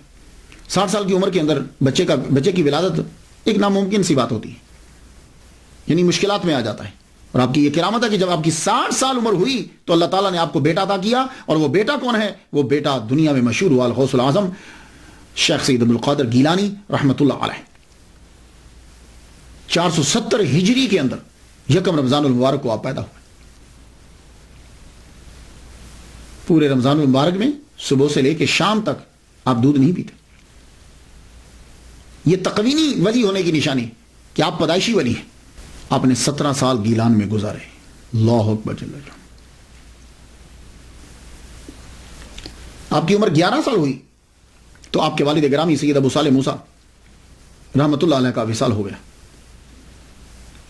481 ہجری میں آپ کا وصال ہوا اور آپ کو گیلان میں ہی دفنا دیا گیا، وہیں آپ کی قبر ہے، گیلان کے اندر۔ تو 11 سال کی عمر میں یتیم ہو گئے۔ اب 11 سے 18 سال تک عبد القادر گیلانی رحمۃ اللہ علیہ گیلان کے اندر ہی رہے۔ کیوں؟ والدہ بوڑھی ہے، پڑھنے کے لیے جاتے ہیں، حفظ تو والدہ محترمہ نے کروا دیا، نانا سے بھی ملاقات ہوتی ہے، باپ نے بھی پرورش کی، 11 سال تک تو تینوں کر رہے، 11 کے بعد ایک کم ہو گیا۔ آپ مکتب میں بھی پڑھنے کے لیے جاتے ہیں، اور فارسی زبان آپ کی مادری ہے، مکتب میں پڑھنے کے لیے جاتے ہیں۔ 18 سال آپ کی عمر ہوئی تو ایک دن والدہ ماجدہ سے آ کے کہتے ہیں، امی مجھے اجازت دے دو، میں بغداد جانا چاہتا ہوں۔ سوال یہاں یہ اٹھتا ہے کہ عبد القادر گیلانی رحمۃ اللہ علیہ 18 سال تک اپنی والدہ محترمہ کے پاس رہے، تو جانتے ہو کہ جب یہ 18 سال کے ہوئے تو والدہ محترمہ کی عمر کتنی ہوگی؟ 78 سال۔ تو آپ کی والدہ محترمہ 78 سال کی ہو گئی تو جا کر کہتے ہیں اماں مجھے اجازت دے دو کہ میں بغداد چلا جاؤں۔ یہ عمر تو تھی کہ عبد القادر گیلانی اپنی والدہ ماجدہ کے ساتھ رہتے۔ تو 78 سال کی عمر میں جب والدہ ہوئی، پہلے 18 سال تک گیلان سے نہیں نکلے۔ کیوں نہیں نکلے؟ آپ کے نانا امیر آدمی ہیں، آپ وہاں سے نکلیں، لیکن نہیں نکل رہے۔ کیوں؟ اماں بوڑھی ہیں۔ تو پھر 18 سال میں جب 78 سال کی ہوگی تو اب کیوں نکلے؟ تو سن لیجئے، آپ ذی الحج کی 10 تاریخ آپ کے نانا کے کھیت ہیں، آپ گائے کو پکڑنے کے لیے دوڑے تاکہ میں کھیت میں جوتوں، کیونکہ آپ کام وہاں کرتے تھے، نانا کا ہاتھ بٹاتے تھے۔ تو میں کھیت جوتنے کے لیے جب گائے کے پیچھے بھاگے تو گائے نے مڑ کے پیچھے یہ کہا، عبد القادر تجھے اس لیے پیدا نہیں کیا، اللہ نے تجھے اس لیے پیدا نہیں کیا۔ آپ گائے کے منہ سے آواز، اور وہ بھی انسانوں والی، وہ لفظ سن کر آپ ایک دم سے بھاگ کر حیرانی ہوئی، چھت پہ چڑھ گیا اپنے مکان کی چھت پہ چڑھے تو کیا دیکھتے ہیں کہ سیدھا سامنے، کوئی رستے میں رکاوٹ نہیں ہے، گیلان میں کھڑے ہیں اور مقام عرفات نظر آ رہا ہے، اور تمام حاجی احرام باندھے ہوئے مقام عرفات میں کھڑے۔ اللہ اکبر جل شانہ، گیلان ایران سے آپ کو مقام عرفات نظر آ گیا، آپ ایک دم سے چھت سے نیچے اترے اور ماں سے لپٹ گئے۔ ماں پوچھنے لگی، بیٹے کیا ہوا؟ کہا ماں میں کیا بتاؤں؟ ماں بولی بیٹے بتاؤ کیا ہو رہا تیرے ساتھ، چپ گمسم رہتے ہو؟ اب بیٹھ کر اپنی والدہ محترمہ سے بیٹھ کے بات کرنے لگے، کہنے لگے ماں جب میں چلتا ہوں نا تو مجھے ایسے محسوس ہوتا ہے کہ میرے ارد گرد کوئی ہے، اور ماں جب میں پڑھنے کے لیے مدرسے جاتا ہوں نا تو آواز آتی ہے، ہٹو ہٹو ولی اللہ کو رستہ دو، اللہ کا ولی آ رہا ہے، ہٹو رستہ دو، جگہ دو۔ تو ماں میں کسی کو محسوس کرتا ہوں اپنے ساتھ، اور آج ماں گائے بھی بولی کہ عبد القادر تجھے اس لیے پیدا نہیں کیا، اور ماں میں چھت پہ چڑھا ہوں نا تو مجھے مقام عرفات نظر آیا۔ ماں کی آنکھوں میں آنسو آ گئے۔ کہا تو بیٹے، کہا ماں عرض کرتا ہوں کہ مجھے بغداد جانے کی اجازت دے دو۔ ماں نے سینے سے لگایا اور ماں رو پڑی، ماں کی آنکھوں میں آنسو آ گئے۔ کہا ماں روتی کیوں، میرے بغداد جانے سے رو رہی ہو؟ کہا نہیں بیٹے بغداد تو جاؤ، ماں خود ولیہ کاملہ ہے، بیٹے جاؤ۔ تو ماں روتی کیوں ہوں پھر؟ کہا بیٹے رو اس لیے رہی ہوں کہ جب تو پڑھ لکھ کے واپس آئے گا نا تو میں نہیں ہوں گی۔ کہا اچھا ماں میں جاؤں پھر؟ کہا ٹھیک ہے بیٹے جاؤ۔ ماں نے صدری لی اپنے بیٹے کی، وہ سلوکا جیسے سمجھتے ہیں سلوکا، وہ صدری لی، اس صدری کو بھاری کپڑا لگایا یہاں بغل کے نیچے، موٹا کپڑا لگا کے اس کے اندر 40 دینار اس کے اندر رکھ دیے۔ دینار سونے کا ہوتا ہے، وہ دینار ایک لمبے سفر کے لیے 40 دینار انف کافی ہوتے ہیں، تو آپ نے یہاں رکھ دیے اور بیٹے کو صدری پہنا دی، اور پہنانے کے بعد کہا جا بیٹے اب چلا جاؤ، جا کے بغداد پڑھ، بڑا عالم بن۔ لیکن ایک ہی بات ہے، کسی حالت میں جھوٹ نہ بولنا، یہ جو کسی حالت میں جھوٹ نہ بولنا۔ آپ وہاں سے چلے، اپنی ماں سے اجازت لی، اجازت لے کر وہ صدری پہنی، اب ایک قافلہ جا رہا تھا گیلان سے بغداد، اس کے ساتھ ہو لیے۔ جب اس کے ساتھ ہو لیے، اب گیلان سے بغداد کا فاصلہ 629 کلومیٹر ہے۔ آپ نے یہ پیدل طے کیا، اور تقریباً یہ 391 مائل بنتا ہے، 91 مائلز بنتا ہے، 629 کلومیٹر اور 391 مائل، جسے آپ اکثر کتابوں میں 400 مائل پڑھتے ہیں۔ آپ بغداد کی طرف روانہ ہوئے۔ یہ جو بغداد ہے نا، یہ اصل میں اس کا پروننسیشن باغداد ہے، لیکن کثرت استعمال کی وجہ سے الف گر گیا۔ جیسے پاکستان کے اندر اس کے دارالحکومت کو کہتے ہیں اسلام آباد، اصل میں وہ لفظ اسلام آباد ہے، لیکن کثرت استعمال کی وجہ سے اسلام آباد۔ جیسے وہ فیصل آباد کہتے ہیں، یہ فیصل آباد ہے، اسے فیصل آباد بولتے ہیں۔ تو یہ باغداد تھا، الف گر گیا، کثرت استعمال کی وجہ سے بغداد ہو گیا۔ یہ بغداد جو ہے، اس کی بنیاد، یہ بغداد کا معنی کیا ہے؟ کہتے ہیں کہ یہ فارسی 2 لفظوں کا مرکب ہے، باغ اور داد۔ باغ کہتے ہیں گارڈن کو، داد کہتے ہیں فیر کو، یعنی فیر گارڈن۔ اور کچھ نہیں، یہ کہا کہ باغ اصل میں ایک دیوتا کا نام ہے، اور داد میں نے ہوتا ہے دینا، تو باغ داد گاڈ گفٹڈ، یعنی دیوتا نے دیا۔ خیر جو بھی ہو، اس شہر کی بنیاد عباسی خلیفہ منصور کے کہنے پر رکھا گیا۔ 30 جولائی 762 عیسوی میں اس کی بنیاد رکھی گئی۔ اس شہر کو شہرت کی بلندیوں تک پہنچانے والے عباسی خلفاء ہیں۔ اس شہر میں ہاؤس آف حکمت کے نام سے پوری دنیا کی سب سے بڑی لائبریری اس کے اندر تھی، ہاؤس آف وزڈم، یہ لائبریری کا نام تھا۔ سب سے بڑی لائبریری ہماری ہوتی تھی، دنیا سے کتابوں کے تمام زبانوں کے تراجم کر کر کے اس کے اندر لائبریری میں کتابیں رکھی جاتی۔ اور آج بھی عرب دنیا کا یہ دوسرا بڑا شہر ہے، پہلا قاہرہ ہے اور دوسرا یہ ہے عرب دنیا کا، اور اس کی آبادی 72 لاکھ 16,000 اس کی آبادی ہے. اب آپ بغداد کی طرف روانہ ہوئے تو اگر آج کے نقشے میں آپ دیکھیں نا تو گیلان سے بغداد جو ہے وہ راؤٹ تھوڑا سا چینج ہو, جسے روٹ بولتے ہیں, راؤٹ جو ہے وہ تھوڑا سا چینج ہے. پہلے اب تو بالکل سیدھی لائن یوں کھنچتی ہے, تو پہلے کیا تھا کہ جب یہ گیلان سے یوں چلتے تھے تو ایسے ہو کر پھر ایسے ہو کر آتے تھے. تو جب آپ گیلان سے یوں سیدھا چلے تو اس طرح سے, اب پتہ نہیں کیا راؤٹ تھا, میں اتنا پرانا مجھے معلوم نہیں ہے. تو کیونکہ میں نے یہ دیکھا ہے کہ ہمدان جو ہے وہ سائڈ پر ہے تھوڑا سا, اور جب عبد القادر گیلانی رحمۃ اللہ علیہ چلے تھے تو تب آپ ہمدان سے ہو کر پھر چلے تھے. تو ہمدان سے ہو کر جب ترنگ کے ویرانے میں پہنچے تو اس وقت 60 ڈاکوؤں نے ایک دم سے اس پورے قافلے کے اوپر حملہ کر دیا. ان قافلوں کے سردار کا نام تھا احمد بدوی. جب انہوں نے قافلے پر حملہ کیا تو وہ راہزن جو ہیں, ڈاکو جو ہے, وہ دیکھتے تھے فیملی کس کی ہے, فیملی پر حملہ کرتے تھے. کیوں؟ اس لیے کہ جن کے ساتھ عورتیں ہوں گی زیور ضرور ہوگا. پھر وہ حملہ کرتے تھے کہ سامان زیادہ لدا ہوا کس کے پاس ہے, کیونکہ جس کے پاس زیادہ جانور ہوں گے, زیادہ سامان ہوگا, وہ تاجر ہوگا, اس کے پاس بھی مال ہوگا. اکیلے آدمی پر توجہ کم دیتے تھے وہ. تو جب وہ ڈاکو جو ہیں فیملی والوں کو لوٹنے لگے تو عبد القادر گیلانی رحمۃ اللہ علیہ بھی کھڑے ہوئے ہیں. ایک پار سے گزرا, اکیلا کھڑا کیا توجہ دے گا, کیونکہ اس کو پتا ہے اکیلے آدمی کے پاس کتنا ہوگا, اور آپ کے پاس تھا بھی کچھ نہیں, نہ سواری ہے اور کچھ ہاتھ میں پکڑا ہوا بھی نہیں. اب تیرے پاس بھی کچھ ہے یا ویسے ہی کھڑے ہوئے ہو؟ ہاں ہاں میں قافلے کے ساتھ ہوں, میرے پاس بھی ہیں 40 دینار.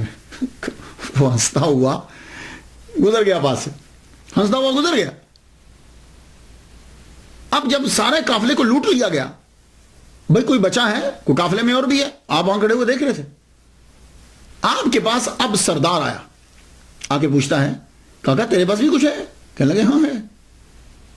بڑے حیران ہو گئے یار, کیونکہ نارملی آدمی پولیس اور چور ان کے سامنے سچ نہیں بولتا, بندہ بہت کم بولتا ہے سچ, پہلی دفعہ سچ نہیں بولے گا. تفتیش ہوگی, تحقیق ہوگی تو شاید سچ ظاہر ہو جائے. تو اس نے جب پوچھا کہ کیا تمہارے پاس بھی کچھ ہے, تو ہم کہنے لگے ہاں ہے. کہنے لگا کہاں ہے؟ اچھا ٹھہر رک بتاتا ہوں. آپ نے اپنی صدری اتاری, صدری اتار کے آپ نے یہاں سے اتنا موٹا کپڑا پہلے پھاڑا, کپڑا پھاڑ کے اندر سے 40 دینار نکالے. اور کوئی آدمی صدری اتار کر جانچنے بھی لگ جاتا, تلاشنے بھی لگ جاتا تو بھی نہ پا سکتا 40 دینار کو. اس طرح آپ کی والدہ محترمہ نے چھپا کر موٹے کپڑے میں رکھ دیے تھے, بنا بتائے چور بھی اس کو نہیں نکال سکتا تھا.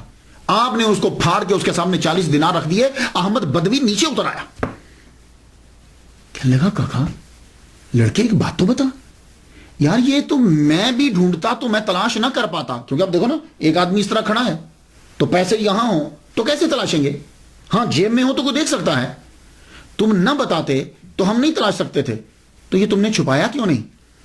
عبد القادر گیلانی رحمۃ اللہ علیہ فرمانے لگے میری اماں نے مجھے کہا تھا, والدہ محترمہ نے کہا تھا بیٹے کسی حالت میں جھوٹ نہیں بولنا. اوئے ہوئے یہ جملہ آپ کے منہ مبارک سے نکل کے جب ہوا کے دوش پہ آیا, اور ہوا کے دوش سے جب احمد بدوی کے کانوں تک گیا, ایک دم سے وہ چیخ اٹھا اور اعلان کرنے لگا, کہنے لگا سب سامان سب کا واپس کر دو, سب لوگوں کا سامان واپس کر دو. سارے راہزن پریشان ہو گئے, ہوا کیا؟ کہ سب کا سامان جو ہے وہ واپس کر دو. کیوں حضور؟ کہنے لگا یار بس اس لڑکے کو دیکھو, یہ اپنی ماں سے کیا ہوا وعدہ نہیں بھولا, اور احمد بدوی اپنے اللہ سے کیا ہوا وعدہ بھول گیا. نیچے اتر, عبد القادر گیلانی رحمۃ اللہ کے ہاتھ چومے, کہا لڑکے تو نے مجھے رستہ دکھا دیا.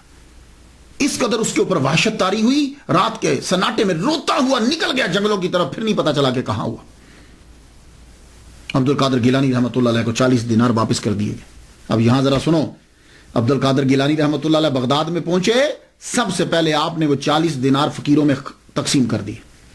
سنو یہ ہیں 11ویں والے. تو عبد القادر گیلانی رحمۃ اللہ علیہ نے وہ 40 دینار سب سے پہلے فقیروں کو تقسیم کر دیے, اس کے بعد خالی. لو اس کے بعد خالی, اب اپنے پاس کچھ بھی نہیں ہے. آپ کے نانا سید عبداللہ سومائی رحمۃ اللہ علیہ کہ کوئی جان پہچان والے بغداد کے اندر تھے, ان کے پاس آپ پہنچے. اس میں مختلف روایات ہیں, لیکن میں تسلسل کے ساتھ جو بات کرنا چاہتا ہوں وہ سماعت کیجیے. انہوں نے آپ کو بتلایا کہ دیکھو یہاں 2 مدرسے ہیں بغداد کے اندر اس وقت بڑے, ایک المدرسۃ النظامیہ ہے اور ایک المدرسہ احناف ہے. بتاؤ کس میں داخل ہونا چاہتے ہو؟ حضرت عبداللہ سومئی رحمۃ اللہ علیہ کے مریدین بھی بڑے تھے اور آپ خود بھی ٹھیک ٹھاک تھے. حضرت عبد القادر گیلانی رحمۃ اللہ فرمایا میں المدرسۃ النظامیہ میں داخل ہونا چاہتا ہوں. آپ نے المدرسۃ النظامیہ میں داخلہ کیوں لیا؟ تو میں خواتین و حضرات میں چاہتا ہوں کہ کچھ آپ کی نظر تھوڑی سی ریسرچ ہو جائے. کرامات تو آپ جا کے پڑھ لیں گے اور آپ کی زندگی گزر چکی ان کے بارے میں پڑھتے ہوئے، لیکن میں کچھ اور گوشوں پہ گفتگو کرنا چاہتا ہوں. المدرسۃ النظامیہ میں داخلہ لیا، وجہ کیا تھی؟ وجہ کیا تھی؟ مسلمانوں، جب مسلمانوں کو علم کے بارے میں پتا تھا تو مسلمانوں نے بڑی بڑی یونیورسٹیز قائم کی، اور وہ یونیورسٹیز جو ہوتی تھی وہ سب سے پہلے مدرسہ بنتی تھی. مدرسہ سے ترقی کرتے کرتے وہ یونیورسٹی بن جاتی تھی. مصر کے اندر الازہر یونیورسٹی 970 عیسوی میں اس کی بنیاد رکھی گئی. فاطمی خلفاء نے رکھی تھی، یہ بھی ایک مدرسہ تھا. مراکو میں کراویجین کی 859 عیسوی میں بنیاد رکھی گئی، یہ بھی ایک مدرسہ تھا. ٹمبکٹو میں سینکھور 988 عیسوی میں اس کی بنیاد رکھی گئی، یہ اس وقت بہت بڑی یونیورسٹی، یہ بھی مدرسہ. اور بغداد کے اندر المدرسۃ النظامیہ 1065 عیسوی میں اس کی بنیاد رکھی گئی، اور یہ بھی بہت بڑی یونیورسٹی. اس کو مدرسۃ النظامیہ کیوں کہا جاتا ہے؟ اس کی وجہ یہ ہے کہ اس کا نصاب اور اس کے بنانے میں جو ہاتھ تھا وہ سلجوق بادشاہ کے وزیر اعظم ابو علی حسن بن اسحاق خواجہ المعروف نظام الملک توسی کا تھا. اور آج جب آپ جاتے ہیں، یہ میں درس نظامی پڑھ رہا ہوں، جب آپ مدرسہ میں داخلہ لیتے ہیں، یہ کیا کر رہے ہو؟ میں حفظ کر رہا ہوں. تو آپ کیا کر رہے ہو؟ میں درس نظامی پڑھ رہا ہوں. یہ درس نظامی کیا ہے؟ یہ اس نظام الملک توسی کی وجہ سے درس نظامی، کیونکہ اس نے ہی یہ نظام بنایا تھا، یہ نصاب اس نے بنایا تھا. تو اس مدرسہ کو دریا کے کنارے بغداد میں 1065 میں عبد القادر گیلانی رضی اللہ تعالیٰ عنہ کے داخلہ لینے سے 30 سال قبل 2 سال کے اندر بنا دیا تھا. میرے عبد القادر گیلانی رحمۃ اللہ نے جہاں پڑھا ہے، میں کچھ اس کے بارے میں بھی نظر کر دوں آپ. یعنی آپ کے داخلہ لینے سے 30 سال پہلے اس مدرسے کو بنایا گیا، اور 2 سال کے اندر اس کو دریا کے کنارے کے اوپر بنایا گیا. اور یہ مدرسۃ النظامیہ یہ صرف ایک مدرسہ نہیں ہے، group of institution of higher education کا یہ نام، ایک عمارت کا نام نہیں ہے، یہ گروپ کا نام ہے. پروفیسر فلپ نے کہا ہے کہ مدرسہ نظامیہ پہلا اسلامک علمی ادارہ ہے جس میں پورا سسٹم تھا. کلاسز کے اوقات تھے، کلاسز تھیں، اس کے اندر عملہ تھا، لیولز تھے، فائنل امتحان ہوتا تھا، اسکالرشپ دی جاتی تھی، لائبریری تھی، اور نظامیہ گروپ کے اندر بہت سارے مدارس تھے. تو عبد القادر گیلانی رحمۃ اللہ علیہ نے 1095 عیسوی میں اس کے اندر جا کے داخلہ لیا. اور یہ عظیم یونیورسٹی جس میں عبد القادر گیلانی رحمۃ اللہ پڑھتے ہیں، اس کا سب سے پہلا پرنسپل امام غزالی ہیں. اور یہ وہ عظیم یونیورسٹی جس میں عبد القادر گیلانی رحمۃ اللہ علیہ پڑھتے رہے ہیں، اس میں شیخ سعدی رحمۃ اللہ علیہ بھی پڑھتے رہے. اور یہ عظیم یونیورسٹی جس میں عبد القادر گیلانی رحمۃ اللہ علیہ پڑھتے رہے ہیں، اس کے پرنسپل علامہ ابن جوزی بھی رہے ہیں. اللہ اکبر. تو آپ یہ مدرسۃ النظامیہ جو تھا، اس کے اندر اس میں زیادہ تر شافعی فقہ، حنبلی فقہ پڑھائی جاتی تھی، اور فلسفہ جو تھا وہ اشعری تھا.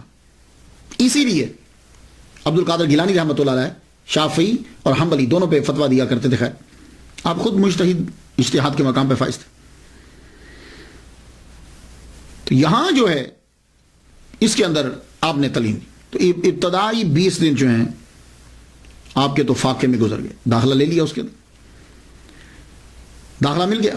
488 ہجری سے آپ کا تعلیمی سفر شروع ہو گیا. 488 ہجری سے 18 سال کی عمر سے. اور یہ سفر 496 ہجری تک رہا، 8 سال تک رہا. آپ نے حفظ تو اپنی والدہ ماجدہ سے کیا، فارسی زبان تو آپ کی مادری زبان تھی.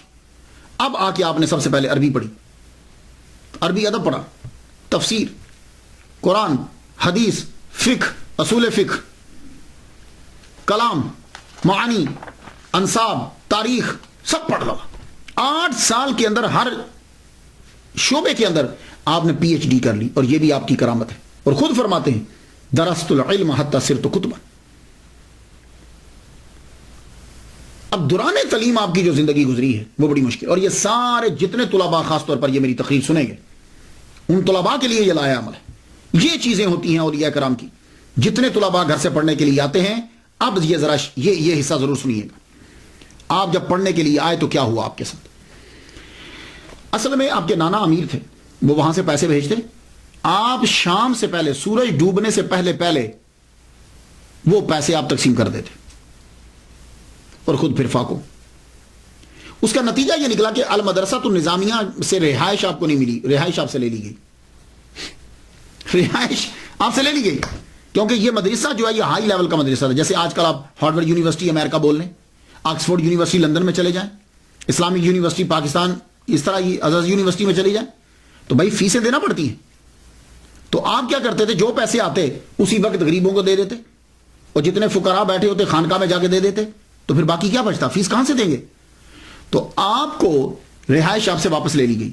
جب رہائش واپس لے لی گئی، لیکن اتنا کیا گیا کہ کہا چونکہ آپ محنتی ہو، پڑھتے بہت اچھا ہو، اس لیے ہم آپ کو سبق پڑھنے کی اجازت دیتے ہیں، رہائش کی نہیں. تو آپ عبد القادر گیلانی رحمۃ اللہ علیہ کیا کرتے، آپ المدرسہ النظامیہ میں جاتے، سبق پڑھتے، اس کے بعد کتاب لے کے واپس جنگل میں چلے جاتے.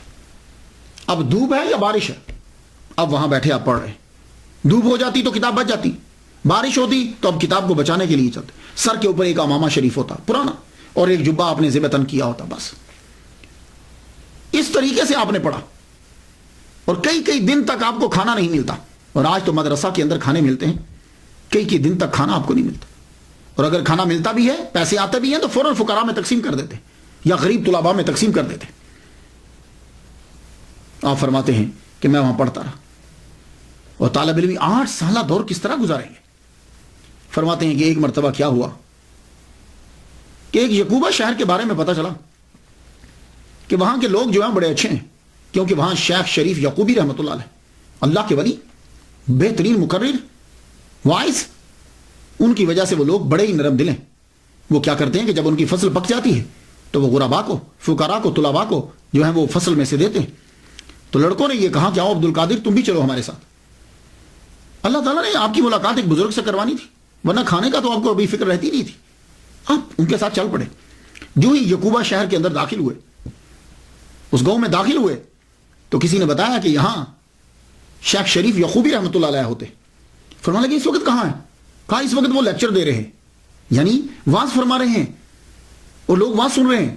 عبد القادر گیلانی رحمۃ اللہ علیہ آئے تھے اناج لینے، چھوڑا لڑکوں کو، کہا تم جاؤ. آپ فوراً بھاگے اور ان کے حلقہ کے اندر بیٹھ کے جا کے واز سننے لگ گئے. شیخ شریف یعقوبی رحمۃ اللہ علیہ تقریر فرما رہے ہیں اور سب سن رہے ہیں. اور جب آپ کا واز ختم ہوا، سب اٹھ کے چلے گئے. کسی کو سوال پوچھنا تھا، اس نے پوچھا، اور آپ وہاں دور ان کے سامنے مؤدب ہو کے بیٹھے. آپ جب جانے لگے تو آپ نے دیکھا کہ یہ لڑکا ابھی تک نہیں گیا. تو شیخ شریف یعقوبی رحمۃ اللہ علیہ کہنے لگے آپ کو کچھ مجھ سے پوچھنا ہے؟ میں جا رہا ہوں. کھڑے ہو کے عرض کرتے ہیں حضور آپ نے سب کو نصیحت کی، مجھے کوئی خاص نصیحت فرمائے. شیخ شریف یعقوبی رحمۃ اللہ علیہ نے یوں دیکھا لڑکے کو سر سے پاؤں تک. ایک دم سے آپ کا چہرہ جو ہے اس میں تبدیلی آئے. تو اس وقت فرمانے لگے طالبان حق کسی غیر کے آگے ہاتھ نہیں پھیلاتے. عبد القادر گیلانی رحمۃ اللہ فرماتے میرے جسم میں ایک ایسی عجیب سی کیفیت طاری ہو گئی. میں نے اناج چھوڑا اور بھاگ گیا واپس بغداد، واپس چلا گیا. یہ کمال تھا ان کا. شیخ شریف یعقوبی رحمۃ اللہ علیہ کا بڑی سادہ تقریر فرماتے تھے، لیکن مجمع میں جتنے لوگ بیٹھے ہوتے تھے ہر ایک کو اپنی بساط کے مطابق حصہ مل جایا کرتا تھا. کئی روز آپ کے فاقوں میں گزر جاتے. ایک مرتبہ کیا ہوا کہ 20 دن تک آپ کو کھانا نہیں ملا، کیونکہ بغداد میں قحط پڑ گیا ہے. آپ باہر نکلے کہ میں کسی درخت سے پتے توڑ کر ہی کھا لوں. یہ تو ایک درخت کے ساتھ دیکھا کتنے 10 20 آدمی لگے اور پتے یوں توڑ کے کھا رہے. آپ واپس آ گئے. جب واپس آئے تو مسجد میں انٹر ہوئے، داخل ہوئے تو نڈھال ہو کے گر گئے، فاقوں کی وجہ سے گر گئے. اور آپ اپنے جسم کو یوں گھسیٹتے ہوئے مسجد کے کارنر میں لے گئے اور یوں جا کے سمٹ کے نیچے بیٹھ گئے. وہاں نڈھال ہوئے. ایک صاحب مسجد میں داخل ہوئے، ان کے ہاتھ میں کھانا تھا، اور جو آدمی بھوکا ہو نا تو وہ حس بڑی تیز ہو جاتی ہے. وہ سامنے ان کو ان کا احساس نہیں ہوا، وہ وہاں بیٹھ کر کھانا انہوں نے کھولا اور کھانے لگے. بھونا ہوا گوشت اور روٹی تھی. حضرت غوث پاک فرماتے ہیں کہ جب وہ اپنے منہ میں لقمہ ڈالنے لگتا تھا میرا منہ کھل جاتا تھا. شاید روٹی کھاتے اس کی نظر مجھ پہ پڑ گئی. میں ایک دم سے سیدھا ہو بیٹھ گیا. میں وہ آدمی وہاں سے اٹھ کر میرے پاس آ گیا، میرے سامنے آ کر اس نے کھانا رکھ دیا. کھانا رکھ کے کہنے لگا تم کھا لو، میرا یہ کھانا نہیں ہے، میں بھی کسی کا کھا رہا ہوں۔ حضرت عبد القادر گیلانی رحمۃ اللہ نے ہاتھ یوں ہی رکھ لیا، فرمایا لگے تم کس کا کھا رہے ہو؟ یہ کہنے لگے میں گیلان سے آیا ہوں، کوئی عبد القادر لڑکا تھا، ان کی والدہ نے کوئی 8 دینار بھیجے تھے۔ اس سے اندازہ لگائیے کہ دینار سونے کا، اس کے اندر درم ہوتے ہیں، درم کے پھر آگے ٹوٹتے ہیں تو اشرفیاں بندی، تو بڑا رقم ہوتی تھی وہ۔ میں اس کو کئی دن سے تلاش کرا، میرا اپنا اثاثہ بھی جو ہے وہ صرف ہو گیا، میرے پاس اسی کے پیسے بچے تھے، میں اس کے 1 دینار کو توڑایا ہے اور میں یہ بھنا ہوا گوشت اور یہ روٹی لے کر آیا ہوں، وہ عبد القادر ملا نہیں ہے، چلو دونوں مل کے کھاتے ہیں، ملے گا تو معاف مانگ لیں گے۔ آپ مسکرا پڑے، کہنے لگا کیوں مسکرا رہے ہو؟ کہا بے جھجک کھاؤ، عبد القادر میں ہی ہوں۔ آپ نے وہ تھوڑا سا کھانا کھایا، اس نے جو باقی پیسے تھے وہ دیے، عبد القادر گیلانی رحمۃ اللہ علیہ نے اسی وقت اٹھ کر وہ سارے پیسے باہر بانٹ دیے جا کے۔ اب بتاؤ، سارے پیسے باہر بانٹ دیے۔ لیکن اب سوال یہ ہوتا ہے کہ اگر عبد القادر گیلانی رحمۃ اللہ علیہ کسی سے مانگتے نہیں تھے، کام نہیں کرتے تھے، یہ جو آپ کا عرصہ ہے یہ بیچ کا، یہ کیسے گزرا؟ یعنی 18 سال کی عمر سے لے کے 46 سال کی عمر تک، 18 سال سے تو آپ آگے تھے، تو یہ پھر کیسے ہوا؟ میں نے پھر اس کی ریسرچ کی، تو کیا آپ ساری زندگی ہی بھوکے رہے؟ نہیں، آپ روزہ بھی رکھتے تھے، مسلسل بھی رکھتے تھے، فاقوں، لیکن بیچ میں ایسا ہوا کہ آپ جب پڑھنے لگتے تھے تو فاقوں کی وجہ سے کیا ہوتا تھا کہ پڑھا نہیں جاتا تھا، اتنے فاقے ہوئے، پڑھا نہیں جاتا تھا، یوں گر جاتے آپ۔ تو حتیف غیبی سے آواز آئی، جاؤ اٹھو، تعلیم کے لیے خوراک کا ہونا ضروری ہے، کوتے لا یموت تو چاہیے نا، اٹھو، اتنی روٹی تو حاصل کر لو کہ جتنا پڑھ تو سکو آسانی سے۔ کہنے لگے میرے پاس تو پیسے نہیں ہیں، میں کہاں سے لوں؟ کہا جاؤ تم جا کے کرو، پیسوں کا بندوبست بھی ہم کر دیں گے، اٹھو۔ عبد القادر گیلانی فرماتے ہیں کہ میں اٹھا، بڑا مشکل کٹن مرلا تھا میرے لیے۔ فرماتے ہیں میں آگے بڑھا تو ایک نان بھائی کی دکان پر میں گیا، یہ تنور پہ جو روٹی لگاتے، تو میں اس سے بات کرنے لگا۔ کہتے ہیں کہ میں نے اسے کہا کہ مجھے 1.5 روٹی روزانہ دے دیا کرو، 1.5 روٹی 24 گھنٹے میں 1.5 روٹی، یہ جو آپ کا 8 سالہ پڑھائی کا دور ہے، 1.5 روٹی مجھے روزانہ دے دیا کرو، اور جب آئیں گے اس شرط پہ، جب آئیں گے تو میں تمہیں دے دوں گا، اور اگر نہ آئے میں مر گیا تو تم مجھے معاف کر دینا۔ یہ جملہ کہا تو نان بھائی رو پڑا، وہ تنور پہ روٹیاں لگانے والا رو پڑا، کہنے لگا ٹھیک ہے تم 1.5 روٹی لے جایا کرو۔ آپ وہاں سے 1.5 روٹی لیتے، پورے 24 گھنٹے میں، یہ پڑھائی کے دوران کی بات کر رہا ہوں جو 8 سالہ دور ہے، کچھ عرصہ آپ نے روٹی لی، پھر کچھ عرصہ بند کر دی بند میں، اور فاقوں کی وجہ سے وہی حال ہو گیا، جب آپ پڑھ رہے ہیں پڑھتے پڑھتے پھر نہیں ڈالو کے گرے پڑے۔ آواز آئی ہم نے آپ سے کہا تھا کہ جاؤ جا کے وہاں سے روٹی لے لیا کرو، کہا روٹی تو میں لینے جاتا ہوں، اب اس کے پیسے کون دے گا؟ مجھے شرم اور ندامت آتی ہے جب میں آپ اس کے پاس جاؤں، اس کا تو کئی ماہ کا قرضہ بن چکا ہے۔ اچھا جاؤ فلاں جگہ پہ پہنچو، فلاں ایک خاص جگہ بتائی گئی، وہاں تمہاری قرضے چکانے کا سبب پڑا ہوا ہے۔ آپ وہاں پہنچے، جگہ کو کوئی نہیں جانتا تھا، آپ اس جگہ پہ گئے تو سونے کا ٹکڑا وہاں چھوٹا سا پڑا ہوا تھا، آپ نے وہ لیا، اسے بیچا اور نان بھائی کا قرضہ جو ہے وہ چکا دیا۔ تو یہ میں نے آپ کو بتایا کہ آپ کی تعلیم کے دوران یہ سلسلہ بھی جو ہے جاری رہا، فقہ اور اصول فقہ آپ نے پڑھی محمد بن حسین بن محمد ابو الوفا علی بن عقیل حنبلی سے، قاضی ابو سعید محرمی حنبلی رحمۃ اللہ علیہ سے، ابو الخطاب محفوظ حنبلی رحمۃ اللہ سے، اور ادب آپ نے ابو زکریا یحییٰ بن علی سے پڑھا، حدیث آپ نے محمد بن حسن باقلانی، شیخ ابو سعید بن عبد القریم، شیخ ابو الغنائم محمد بن علی بن محمد، ابو طاہر عبد الرحمن بن احمد، محمد بن مختار الحاشمی، علی بن احمد القرخی، عبد القادر بن محمد بن یوسف، ان جیسے جید محدثین سے آپ نے حدیث کو پڑھا۔ اور یہ بھی آپ کی کرامت ہے کہ 8 سال کے اندر ہر علم کے اندر PhD کر لی۔ درست العلم حتی صرت قطبا، میں نے اتنا علم پڑھا کہ میں قطب بن گیا، اور قطب ولایت کے اندر سب سے اعلی درجہ ہے۔ اب 26 سے 46 سال، یہ 20 سال کا عرصہ بنتا ہے۔ اب آپ کا تصوف کی طرف رجحان تو خیر بچپن ہی سے تھا، اب تکوینی ولی ہے۔ تکوینی ولی وہ ہوتا ہے جو پیدائشی ولی ہو، تشریعی ولی وہ ہوتا ہے کہ جو عبادت کر کر کے ولی بنتا ہے۔ آپ تکوینی ولی ہیں، آپ کے بابا کی تربیت، آپ کی ماما کی تربیت، آپ کے نانا کی تربیت، اور خود آپ نے 18 سال جو گزارے، تصوف ہی تصوف ہے. لیکن پھر بھی آپ بغداد کے اندر ایک بہت مشہور خانقاہ تھی، وہ خانقاہ تھی حضرت حماد بن مسلم شامی رحمۃ اللہ علیہ کی، سما بغدادی. یہ شام کے رہنے والے تھے. انہوں نے علم کچھ نہیں پڑھا ہوا تھا، امی تھے، لیکن علم تو نہیں پڑھا تھا، لیکن باطنی میں ان سے کوئی بڑا نہ تھا. آپ ان کی محفل میں پہنچے. اب یہاں دو روایات ہیں، میں نے جو تحقیق کی مجھے دو طرح سے اشارے ملے کتابوں سے، معاف کیجیے گا، کتابوں سے دو طرح کے اشارے ملے.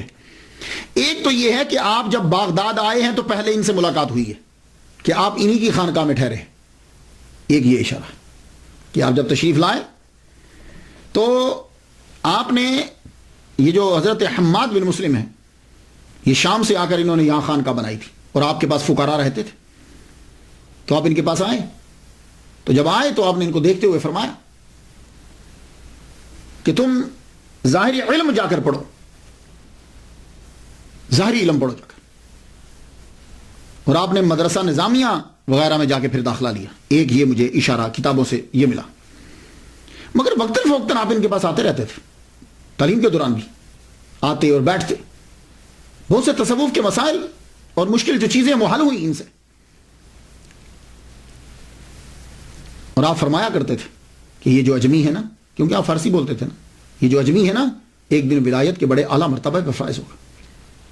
اور میں دیکھ رہا ہوں کہ 2 جھنڈے اس کے سر کے اوپر ہیں اور اس کی آسمانوں پر بڑی شہرت ہے. یہ حضرت حماد بن مسلم کہہ رہے ہیں.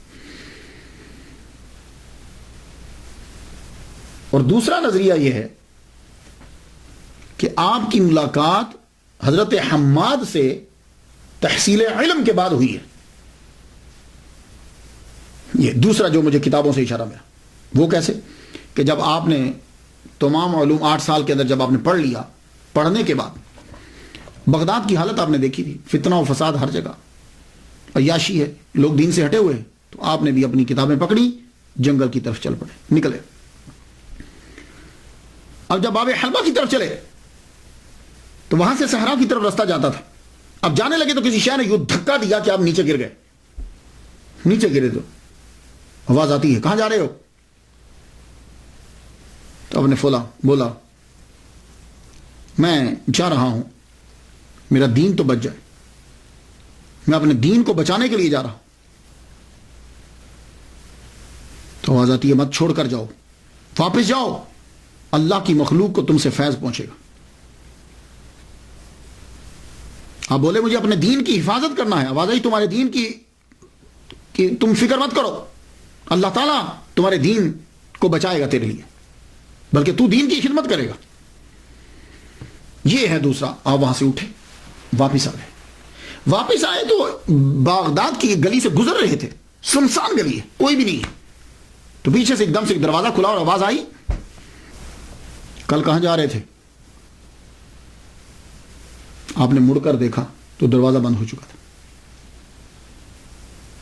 اب چھان بین کی آپ نے کہ یہ کون ہے کہ جو میرے راز کو جانتا ہے. تو معلوم ہوئی حضرت حماد بن مسلم دباس شامی سما بغدادی رحمۃ اللہ علیہ. آپ پھر ان کے گھر پہنچے. پہلے روز تو انہوں نے بڑی آؤ بھگت کی، بڑی محبت سے پیش آئے. آہستہ آہستہ آپ ان کو اپنے سے جدا کرنے لگے. تم یہاں کیوں آ جاتے ہو؟ تمہارا ہمارے درویشوں کے پاس کیا تعلق؟ تم تو پڑھے لکھے ہو، جاؤ جا کے فقہ پڑھاؤ. اور ایک دن آپ آئے، کہنے لگے ہاں آج بڑی روٹیاں آئی تھیں لیکن ہم نے سب کھا ڈالی، ختم ہو گئیں. یہ اصل میں آپ ایسا کیوں کرتے تھے؟ حالانکہ ایک مرتبہ آپ نے سنا کہ کچھ آپ کی خانقاہ کے فقیر عبد القادر گیلانی رحمۃ اللہ کا مذاق اڑانے لگے کہ تم فقیہی ہو جاؤ. تو آپ نے ان سے مخاطب ہو کے معلوم ہے کیا جملے بولے تھے؟ آپ نے کہا تھا اے کتو، سنیے گا جملہ، تم اس کو تکلیف پہنچاتے ہو، تم میں سے ایک بھی اس کے مرتبہ کا نہیں ہے. یہ حضرت حماد بن مسلم اپنے خانقاہی لوگوں سے کہہ رہے.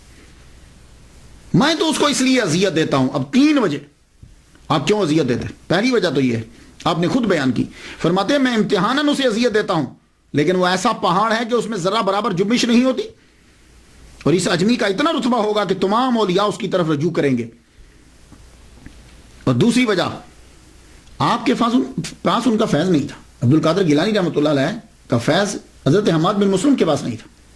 وہ قاضی قضا حضرت ابو سعید مبارک مخرمی رحمۃ اللہ علیہ کے پاس تھا. یہ وجہ ہے. اس لیے آپ نے دیکھا ہوگا جب آپ کبھی اولیاء کرام کی سیرت کو پڑھیں تو آپ کو معلوم ہو جائے گا, ولی ان کے پاس جاتا ہے, فیض ہی کوئی نہیں. کہا جی نہیں, میں تمہارا فیض ہمارے پاس نہیں ہے, کسی اور کے پاس جاؤ. یوں ہی بھیجتے تھے. حضرت خواجہ باقی بلا کتنے لوگوں کے پاس گئے, اشرف جہانگیر سمنانی رحمۃ اللہ علیہ کتنوں کے پاس گئے. تو جہاں فیض ہوتا تھا وہ وہیں پہنچتے. تو عبد القادر گیلانی رحمۃ اللہ علیہ کو جو خلافت ملنا تھی وہ ان سے نہیں ملنا تھی. یہ دوسری وجہ. تیسری وجہ کیا ہے کہ ابھی ان کو مجاہدے اور کروانے ہیں, ابھی بڑا وقت ہے, کم از کم 14 سال ہیں باقی, ابھی 13-14 سال باقی ہیں. تو اب آپ نے کہا کہ اگر میں اپنے پاس محبت کروں گا یہ یہی رکے رہیں گے. تو جب آپ نے یوں اذیت دینا شروع کی, اب آپ سے آہستہ آہستہ وہاں سے کم ہو کر اب آپ نے اس کے بعد بایت جو کی وہ حضرت ابو سعید مبارک مخرمی رحمۃ اللہ علیہ کی بایت کی.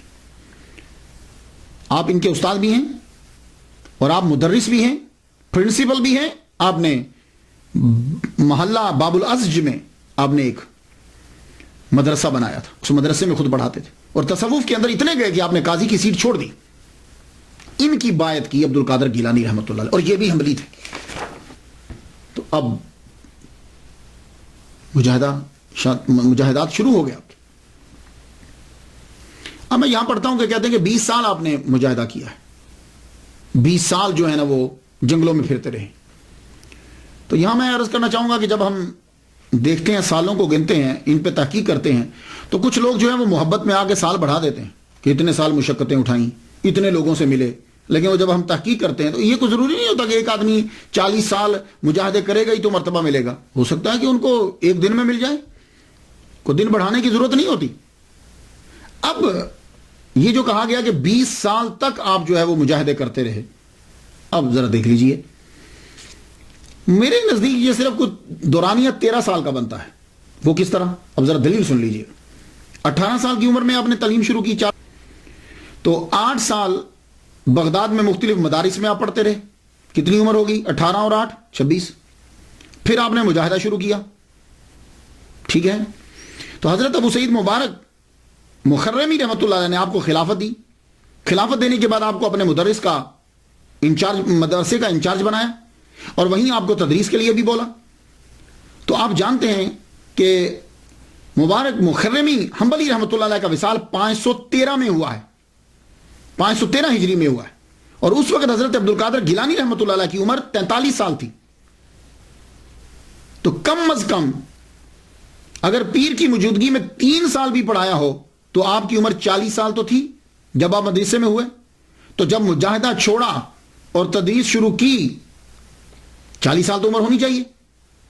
تو اب آپ خود سوچ لیجئے کہ 26 سال کی عمر میں تو آپ پڑھ کر فارغ ہوئے ہیں, تو اب 26 کے بعد کتنے لگائیں گے آپ کے 40 بن جائیں. تو اسی لیے میں کہتا ہوں کہ آپ کا دورانیہ جو ہے وہ 13-14 سال کا ہے, اور اس میں 11 سال آپ کا مجاہدہ جو ہے وہ برج کا ہے. ہاں, اگر کوئی صاحب یہ کہتے ہیں کہ جی ہم ان کا مجاہدہ جو ہے وہ دوران تعلیم کا دورانیہ جو ہے وہ بھی شامل کرتے ہیں, تو ٹھیک ہے, پھر اس کے پھر بن جاتا ہے کہ اگر آپ یہ کہیں کہ وہ بھی مجاہدہ ہی تھا.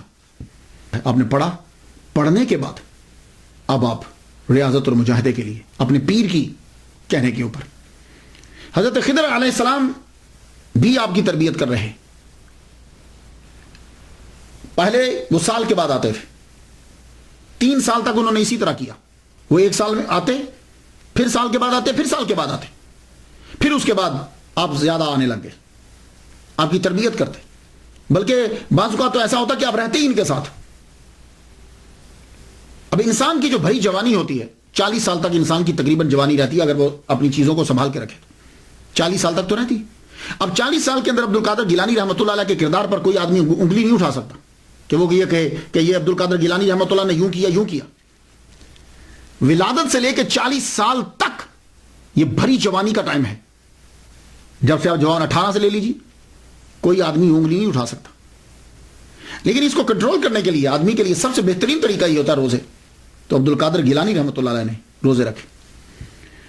آپ کی عمر 18 سال کے بعد 40 سال تک بیچ میں مجاہدہ اور تعلیم کا دورانیہ روزے رکھ رہے ہیں. سحری اور افطار، سحری اور افطار. لیکن سحری اور افطار ہوتا کیسے؟ سحری اور افطار کبھی پانی پہ ہو رہا ہے، سحری بھی پانی پہ، افطاری بھی پانی پہ. اور کبھی کیا ہوتا ہے کہ سحری درخت کے پتوں سے، افطاری بھی درخت کے پتوں کے ساتھ. بھوک چیخ پڑی، نفس چیخ پڑا، اتنے مجاہدے کیے آپ نے. اور بعض کا تو ایسا ہوتا کہ آپ کو نیند آ جاتی، نیند آتی تو آپ بیٹھ جاتے. سجدے میں ہیں، نیند آئی ہے، ایک دم بیٹھ گئے، پھر بیٹھے بیٹھے نیند آ گئی، ایک دم کھڑے ہو گئے. اور بعض اوقات کھڑے کھڑے بھی نیند آ جاتی. آپ نے دیکھا کہ کئی لوگ کھڑے سو جاتے، تو جب کھڑے کھڑے نہیں آپ چل پڑتے، اور جب چل پڑتے تو پاؤں میں جوتا تو ہے نہیں، چلتے رہتے، اتنا چلتے کہ پاؤں پہ چھالے پڑ جاتے اور خون رسنے لگ جاتا آپ کے پاؤں سے. اور اس قدر مجاہدہ کیا.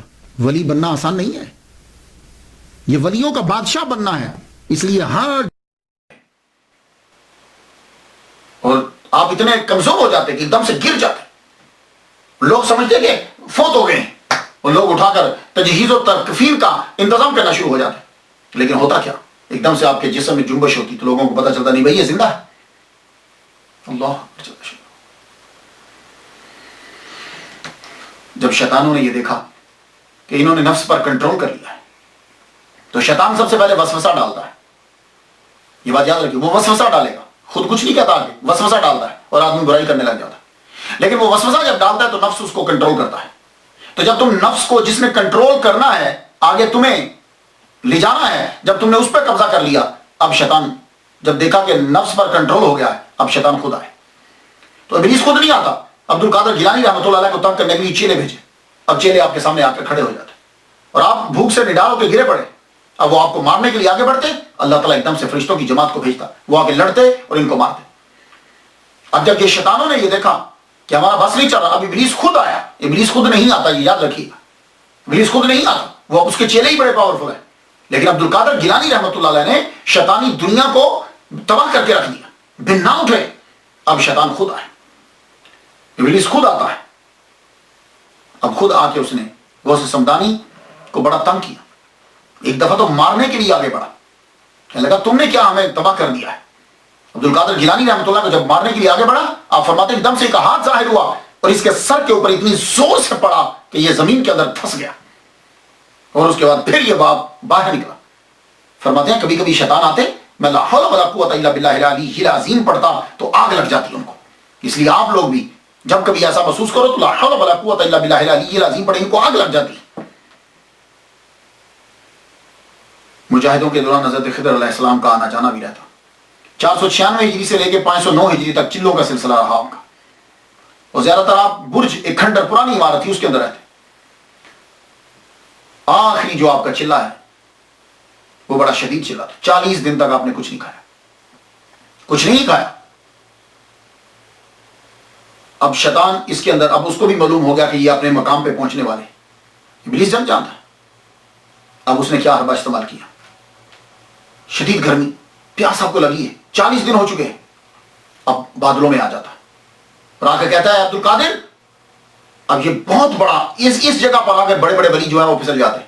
اے عبد القادر جاؤ، میں نے ساری نمازیں تم پہ معاف کر دی. کیونکہ آپ اس چلوں کے اندر بھی 5 وقت کی نماز ادا کر رہے ہیں. اب سوچئے کہ ایک آدمی نے 40 دن سے کچھ نہیں کھایا، وہ اٹھ کر کیسے نماز پڑھے گا؟ لیکن آپ نماز پڑھ رہے ہیں. جاؤ، میں نے اپنی نمازیں تم پر معاف کر دی، میں تم سے خوش ہوا. آپ نے ایک دم سے سوچا محمد مصطفیٰ صلی اللہ علیہ وسلم پر معاف نہیں ہے، حضور حضرت امام حسین رضی اللہ تعالیٰ عنہ کو معاف نہیں ہوئی، مجھے کس طریقے سے معاف ہو گئی، مجھے یہ کیسے معاف ہو گئی؟ کہنے لگے لا حول ولا قوت الا باللہ العلی العظیم. جب آپ نے یہ پڑھا ایک دم سے دھواں بن کر شیطان غائب ہو گیا. غائب ہوا تو جاتے ہوئے پھر ایک چوٹ لگا گیا. کہنے لگا عبد القادر تیرے علم نے تجھے بچا لیا. آپ نے فرمایا نہیں، خدا کے فضل نے مجھے بچا لیا. یہ چیزیں تھیں. اب یہ آخری تھا آپ کا. شیطان بھاگ گیا. اس نے کہا میں یہاں کامیاب نہیں ہو سکا. اس لیے عبد القادر گیلانی رحمۃ اللہ کی کوئی بھی چیز ہو، ان کی فاتحہ یا ان کی نیاز یا ان کا کوئی، اس کے پاس شیطان بھڑکتا تک نہیں، کیونکہ وہ ایک مایوس ہو گیا. وہ کبھی بھی قریب نہیں آئے. عبد القادر جیلانی رحمۃ اللہ کے قریب کبھی نہیں آتا. تو آپ نے اب جب آخری ہے اللہ اکبر جل شانہ، اب آرڈر آ گیا آپ کے پیر و مرشد ابو سعید مبارک مخرمی رحمۃ اللہ علیہ کو آرڈر آیا. یا میں عرض کر جاؤں کہ اکثر بہت ساری کتابوں میں 80% بکس کے اندر میں نے مخزومی پڑھا ہے. یہ مخزومی نہیں ہے، ابو سعید مبارک مخزومی نہیں ہے، یہ بات یاد رکھیے گا. یہ مخرمی ہے. مخرم یہ محلہ ہے بغداد کے اندر، تو یہ وہاں رہتے تھے اس لیے مخرمی کہتے ہیں ان کو. تو آپ بھی تھوڑی سی جو ہے تصحیح کر لیجئے گا، مخرمی ہے. تو آپ کو آرڈر آیا کہ جائیے اب آپ اپنے مرید کو لے آئیے. آپ کے مرید کو آنا چاہیے اور اسے معاشرے کی طرف لے آئیے تاکہ لوگ اس سے مستفید ہوں. حضرت ابو سعید مبارک مخرمی رحمۃ اللہ علیہ گئے، فرمان لگے اب تمہارا وقت پورا ہو گیا، اب تم میرے گھر چلے آؤ.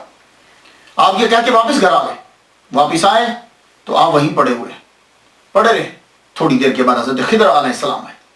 خضر علیہ السلام آئے تو آپ فرمان لگے جاؤ تمہارے پیر تمہارا انتظار کر رہے ہیں، پہنچو وہاں تم، اب معاشرے کو تمہاری ضرورت ہے. آپ اپنی طاقت کو جمع کرتے ہوئے اٹھے. جب پہنچے تو دیکھا ابو سعید مبارک مخرمی رحمۃ اللہ علیہ دروازے کے اوپر کھڑے انتظار کر رہے ہیں اور دیکھ کے مسکرانے لگے اور ویسے پیار سے کہنے لگے کیا ہمارا کہنا کافی نہیں تھا کہ خضر علیہ السلام کو جا کر کہنا پڑا. اندر گئے تو حضرت عبد القادر گیلانی رحمۃ اللہ علیہ فرماتے ہیں کہ اس وقت انہوں نے مجھے اپنے ہاتھوں سے روٹی کے یوں لقمے کر کر کے میرے منہ میں ڈالے. 40 دن سے یہ آخری چلا میرے منہ میں ڈالا. جو لقمہ میرے حلق سے نیچے اترتا تھا فرمان لگے مرتبہ اور درجہ بلند ہوتا جاتا تھا. روٹی ختم ہوئی تمام چیزیں مجھ پر آشکار ہوگی، ظاہر ہوگی. پھر آپ نے مجھے اپنا جبہ مبارک جو ہے وہ عطا کیا اور اسی وقت خلافت عطا فرما دی. تو حضرت الغوث الاعظم مرید ہے ابو سعید مبارک مخرمی حنبلی رحمۃ اللہ علیہ کے. یہ مرید ابو الحسن علی کرشی ہنکاری. یہاں بھی عرض کر جاؤں یہ لفظ جو ہے یہ حکار ہے. حکار کردوں کا ایک قبیلہ ہے. اکار بھی کہیں لکھا ہوا ہے، حکاری سے کہتے ہیں. یہ حکاری ہنکار بھی ہے، ہنکار ایک پہاڑ کا نام ہے. نہکاری بھی میں نے کہیں پڑھا ہے لیکن حکاری صحیح لفظ ہے، نہکاری یا ہنکاری. یہ مرید ہے محمد یوسف ترتوسی رحمۃ اللہ علیہ. یہ مرید عبد الواحد تمیمی رحمۃ اللہ علیہ کے. یہ مرید عبد العزیز جمنی رحمۃ اللہ علیہ کے. یہ مرید حضرت ابوبکر شبلی رحمۃ اللہ علیہ کے. یہ مرید حضرت جنید بغدادی رحمۃ اللہ علیہ کے. اور یہ مرید حضرت سری ساختی رحمۃ اللہ علیہ کے. اور یہ مرید حضرت معروف کرخی رحمۃ اللہ علیہ کے. اور یہ مرید حضرت داؤد طائی رحمۃ اللہ علیہ کے. اور یہ مرید حضرت حبیب اعجمی رحمۃ اللہ علیہ کے. اور یہ مرید تھے حضرت حسن بصری رحمۃ اللہ علیہ کے. اور حضرت حسن بصری رحمۃ اللہ مرید حضرت مولا علی شیر خدا رضی اللہ عنہ. تو مولا علی شیر خدا نے وہ جبہ عطا فرمایا تھا تو وہ جبہ جو ہے انہیں مل گیا. خلافت جب ملی تو اب آپ نے فرمایا کہ دیکھو اب تمہاری تمام چیزیں مکمل ہو گئیں، اب تم میرے مدرسے میں پڑھانا شروع کر دو. تو آپ کے بنائے ہوئے مدرسے کا انچارج دے دیا. حضرت انچارج جب بنا دیا تو اسی مدرسے کا نام بعد میں مدرسہ قادریہ بنا. اسی مدرسے میں اب آپ کا روزہ طہارہ ہے. سن لیا آپ نے. تو حضرت حماد بن مسلم جو دباس شامی تھے بغدادی رحمۃ اللہ، ان کا وصال 525 ہجری میں ہوا. تب الغوث الاعظم رحمۃ اللہ علیہ کی عمر 55 سال تھی اور آپ کا مزار بھی بغداد کے اندر ہی ہے. حضرت ابو سعید مبارک مخرمی رحمۃ اللہ علیہ 513 ہجری میں آپ کا وصال ہوا. اس وقت حضرت غوث الاعظم رحمۃ اللہ علیہ کی عمر 43 سال تھی اور آپ کا مزار مبارک بھی آپ کے قائم کردہ مدرسہ میں ہی ہے. اللہ اکبر جل شانہ. اس کے بعد آپ نے تدریس اور تقریر شروع کر دی. پہلے تدریس شروع کی، تقریر آپ نے شروع نہیں کی. تدریس شروع کی اور آپ نے پڑھانا جب شروع کیا اسی مدرسے کے اندر فجر سے ظہر تک تفسیر، حدیث، فقہ، اصول فقہ پڑھاتے. ظہر کی نماز کے بعد آپ تجوید پڑھاتے. آہستہ آہستہ جو ہیں لوگ آپ کے مدرسہ میں آنا شروع ہو گئے. جب آپ پڑھانے لگے تو آپ ظہر سے تھوڑی دیر پہلے آپ کیلولہ کیا کرتے تھے. جب آپ کی عمر جو ہے وہ 51 سال کے قریب ہوئی، 51 سال آپ کی عمر ہوگی، پڑھاتے ہوئے تقریباً آپ کو 10 سال گزر گئے. 51 سال آپ کی عمر ہوئی تو قیلولہ فرما رہے ہیں کہ حضور صلی اللہ علیہ وسلم کا دیدار ہو گیا. اور آپ دیکھتے ہیں یوں سرکار صلی اللہ علیہ وسلم جلوہ فرمائیں اور آپ فرمانے لگے عبد القادر تو پڑھاتا کیوں نہیں، تقریر کیوں نہیں کرتا؟ عرض کی حضور یہ سب لوگ عربی بولتے ہیں، میں فارسی ہوں، اجمی ہوں، کیسے تقریر کروں؟ تو اسی وقت عالم رویا میں دیکھ رہے ہیں حضور صلی اللہ علیہ وسلم نے اپنا لعاب دہن ان کے منہ میں 7 مرتبہ ڈالا. فرمانے لگے آج سے تقریر شروع. اللہ اکبر جل شانہ. آج سے تقریر شروع. اور آپ جب اٹھتے ہی آپ نے اعلان کیا کہ ظہر کی نماز کے بعد میں تقریر کروں گا. تو یہ پہلی تقریر کہ ظہر کی نماز کے بعد جو ہے وہ میں تقریر کروں گا آپ نے اعلان کر دیا. جو ہی آپ ممبر پہ بیٹھے چند آدمی آگے تھے آپ کے، وہ جو شاگرد تھے کچھ وہ کچھ نمازی، آپ ممبر پہ بیٹھے اب تقریر کرنے لگے. تو آدمی جب ایک دم سے پہلی تقریر اور پھر بہت زیادہ علم ہو کہاں سے شروع کرے، پھر ایک دم ایک عجیب سی کیفیت طاری ہوئی. دیکھتے ہیں کہ مولا علی شیر خدا نظر آ رہے ہیں. فرماتے ہیں بیٹے تقریر شروع کیوں نہیں کرتے؟ کہا جھجک ہو رہی ہے. آپ نے 6 مرتبہ اپنا لعاب دہن ان کے منہ مبارک میں ڈالا. اب جو تقریر شروع کی، جس کے منہ مبارک میں نبی کا لعاب دہن ہو، مولا علی کا ہو، اللہ اکبر. ایک علم کا شہر ہے، دوسرا علم کا دروازہ ہے. اب غوث اعظم کے منہ سے کیوں نہیں نکلے گا سمندر؟ اللہ اکبر جل شانہ. تو 3 دن آپ تقریر فرماتے تھے، جمعہ کے دن، اتوار کے دن، منگل یا سوموار، ان دونوں کو بدل لیتے تھے. 3 دن آپ تقریر فرمایا کرتے تھے. آہستہ آہستہ مجمع بڑھنے لگ گیا، مسجد کم پڑ گئی، مدرسہ کم پڑ گیا، خانقاہ کم پڑ گئی. اس کے بعد باہر جو ہے وہ مجمع لگنے لگا. 70,000 تک آپ کا مجمع جو ہے وہ بڑھا. اللہ اکبر جل شانہ. 70,000 آدمی آپ کی تقریر سننے کے لیے آتے. 400 قلم دوات صرف پڑے ہوتے تھے جو آپ کی تقریر لکھتے تھے. پڑھنے کا طریقہ جو ہے وہ اس طرح ہوتا کہ ایک سب سے پہلے سید مسعود رحمۃ اللہ علیہ وہ تلاوت فرماتا. تلاوت کرنے کے بعد اس کے اوپر آپ برجستہ تقریر شروع فرماتے. اور آپ کی تقریر اللہ اکبر جل شانہ، علماء بیچ میں بیٹھے ہوتے. علامہ ابن جوزی جیسا پرنسپل اور محدث آپ کی تقریر سنتے. بڑے بڑے فقراء کی تو بات ہی چھوڑ دیجیے، رجال الغیب آپ کے جلسے کے اندر ہوتے. آپ تقریر فرماتے، بس کمال پھر ہوتا. اللہ تعالیٰ نے بڑا مرتبہ عطا فرمایا آپ کو. آپ نے 52 سال یا 51 سال کی عمر میں آپ نے پھر شادی کی. 4 شادیاں کی ہیں عبد القادر گیلانی رحمۃ اللہ علیہ. بی بی مدینہ بنت میر محمد پہلی زوجہ آپ کی. بی بی صادقہ بنت محمد شفیع دوسری بیوی آپ کی. بی بی صادقہ بنت محمد شفیع. Be be Momina, be be محبوبہ. اور اللہ تعالیٰ نے ان میں سے 49 بچے آپ کو عطا فرمائے. 20 لڑکے ہیں. میں اب جب پڑھتا ہوں تو 10 لڑکوں کے صرف نام ملتے ہیں، اور جب کتاب میں پڑھتا ہوں تو آگے 10 آپ کے پوتوں کے نام لکھے ہوتے ہیں. تو میرا خیال ہے کہ وہ پوتے بھی بیٹے ہی ہوتے ہیں. لوگوں نے شاید سمجھا کہ یہ 40 ایسے کر دیا یا 20 کر دیا، لیکن 10 جو ہے وہ آپ کو ملتے. 10 نام جو ہے وہ ہمیں ملے. لیکن خیر پھر بھی اللہ تعالیٰ نے آپ کو بہت اولاد جو ہے وہ عطا فرمائی. سب سے بڑی کرامت جو ہے ولی کامل کی وہ تصانیف ہوتی ہے. میں تو یہی کرامت سمجھتا ہوں. اور آپ کی تصانیف بھی اللہ اکبر جل شانہ. آدمی جب آج کے دور میں بھی پڑھتا ہے تو وہ لفظوں کے اندر وہ چاشنی، وہ روحانیت، وہ دبدبہ، وہ علم آج بھی نظر آتا ہے. آپ نے بہت سی کتابیں لکھی. فتوح الغیب اس کا موضوع تصوف ہے. اس کتاب میں ہر عنوان کے تحت قرآنی آیات اور احادیث آپ نے لکھی. یہ اس بات کی دال ہیں. اللہ تعالیٰ نے آپ کو بڑا علم عطا فرمایا. اس کے بعد آپ کی کتاب الفتح الربانی والفیض الرحمانی، یہ الفتح الربانی یہ بھی کتاب آپ کی. یہ جو کتاب ہے یہ آپ کے خطابات کا مجموعہ ہے. اس میں 62 خطابات ہیں. یہ میرے سامنے جو کتاب ہے نا اس کے اندر 62 خطابات ہیں. 62 آپ کی، اور اس کو مجلس کا نام دیا گیا. اس میں جو پہلا خطبہ لکھا ہوا ہے وہ 3 شوال اتوار کی صبح 545 ہجری کو خانقاہ میں دیا. اور آخری خطبہ 8 شوال، یہ 62واں خطبہ ہے، 541 ہجری کو دیا. تو معلوم ہوا کہ اس کے اندر جو خطابات لکھے گئے ہیں نا وہ ترتیب سے نہیں لکھے گئے، کیونکہ آخری جو خطبہ 62واں ہے وہ 541 کا ہے، اور یہ جو پہلا ہے وہ 545 کا ہے. تو ترتیب سے نہیں ہے. تو لیکن اتنا ہے کہ 541 اور 545 کے بیچ میں، 46 کے بیچ میں جتنے خطابات ہیں وہ اس کے اندر آپ کے جمع کیے. اور زیادہ تر جو خطابات ہیں وہ مسجد معمورہ میں دیے گئے. مدرسہ معمورہ کے اندر جو ہیں یہ خطابات آپ کے دیے گئے.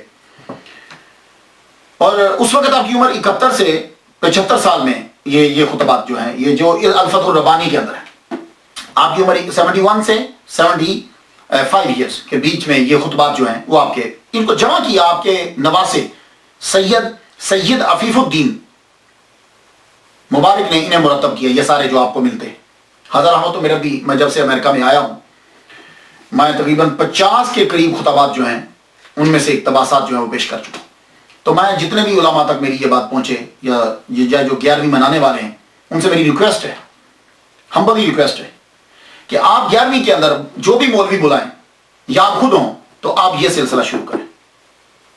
میں 12 سال سے امریکہ کے اندر اسی میں سے لیتا ہوں بات، اور وہ چیز نظر آتی ہے تاکہ جو اعتراض کرتے ہیں ان کو معلوم ہو کہ 11ویں شریف کیا ہے، 11ویں میں کیا ہوتا ہے. تو یہ کتاب جو ہے یہ بہت ضروری. آپ مولوی صاحب سے کہیں گے اسی سے خطبہ دیں، اسی سے شروع کریں تاکہ ان کی علمیت کا جو ہے وہ پتہ چلے. اس کے علاوہ مکتوبات سبحانی، یہ کتاب ان خطوط کا مجموعہ ہے جو آپ نے اپنی ظاہری حیات میں لوگوں کو لکھے تھے. نصائح اور لائحہ عمل کے لیے ایک یہ نمونہ ہے. مراتب الوجود کتاب ہے آپ کی. بشائر الخیرات آپ کی ہے. اس کے اندر حضور صلی اللہ علیہ وسلم پہ درود لکھے ہیں، جیسے دلائل الخیرات ہے نا، ایسے ہی الفیوزات ربانیہ فی الاوراد القادریہ کتاب ہے آپ کی، تحفۃ المتقین و سبیل العارفین کتاب ہے آپ کی، یواقیت الحکم آپ کی کتاب ہے، جلاء الخواطر فی الباطن والظاہر 45 مجالس ہیں، اس میں خطابات ہیں، سر الاسرار و مظہر الانوار فیما یحتاج الیہ الابرار، یہ آپ کی کتاب ہے، نام سے ہی پتہ چلتا ہے۔ اور یہ کتاب قادریہ سلسلے کے جتنے مشائخ ہیں جو خود کو قادری کہتا ہے اس کے پاس یہ کتاب ہونا ضروری ہے۔ الرسالۃ الغوثیہ، اس میں الہامات ہیں اور اسرار ہیں۔ غنیۃ الطالبین بڑی مشہور ہے، ویسے اس کا اصلی نام تو الغنیۃ لطالب طریق الحق کے ہے، لیکن غنیۃ الطالبین کے نام سے مشہور ہے۔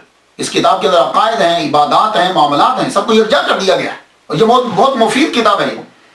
مگر کچھ لوگوں نے یہ کہا ہے کہ یہ کتاب آپ کی نہیں ہے۔ ان میں اضافات کو دے کر شاہ عبدالحق محدث دہلوی نے ترجمہ کرتے ہوئے کہا کہ میں نے اس کا ترجمہ اس لیے کیا کہ ہو سکتا ہے کہ کچھ باتیں ان کی ہوں، تو معلوم ہے کہ ان کے نزدیک بھی یہ کتاب ٹوٹل ان کی نہیں ہے۔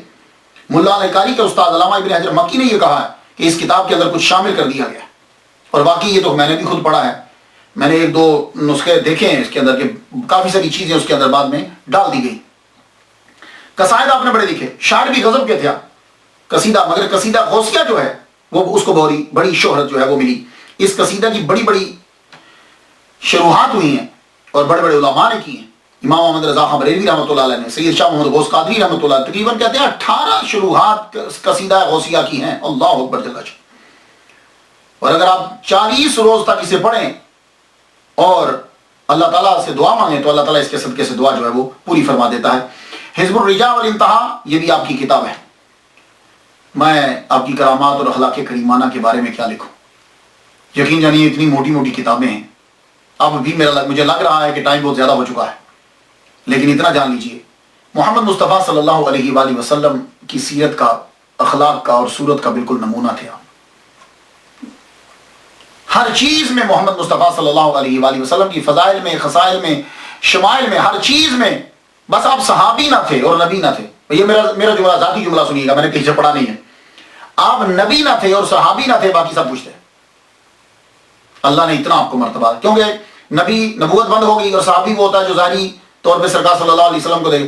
آپ صحابی اور نبی نہ تھے، باقی آپ سب کچھ تھے، بلکہ اتنا مرتبہ ملا کہ لوگ اسم اعظم تلاش کرتے ہیں اور کہتے ہیں کہ ہمیں اسم اعظم مل جائے، ہمیں اسم اعظم مل جائے۔ اللہ اکبر جل شانہ۔ آپ نے اللہ کی اتنی عبادت کی، اللہ کے اتنے محبوب بن گئے کہ اللہ تعالیٰ نے آپ کے نام ہی کو اسم اعظم بنا دیا ہے۔ جو آدمی صدق کے دل سے یہ کہ اے اللہ الغوث العظم عبد القادر گیلانی رحمۃ اللہ علیہ کا صدقہ میری حاجت پوری فرما دے، اللہ تعالیٰ اس کی حاجت پوری فرما دے۔ آپ کو جب کبھی کوئی مشکل ہو، پہلے 2 رکعت اللہ کے لیے پڑھیے، اللہ کے لیے پڑھنے کے بعد فاتحہ 1 مرتبہ 3 بار کوئی شریف پڑھ کے اس کا ثواب دیجیے حضرت عبد القادر گیلانی رحمۃ اللہ کو، پھر اور ایک چیز کی، یا اللہ اس ولی کامل کا صدقہ میری حاجت کو پورا فرما دے۔ خواجہ معین الدین چشتی رحمۃ اللہ کی ملاقات ثابت کی جاتی ہے آپ سے کہ آپ جو ہیں وہ ان سے 2 مرتبہ ملے ہیں، لیکن یہاں میں ایک نقطہ عرض کر جاؤں۔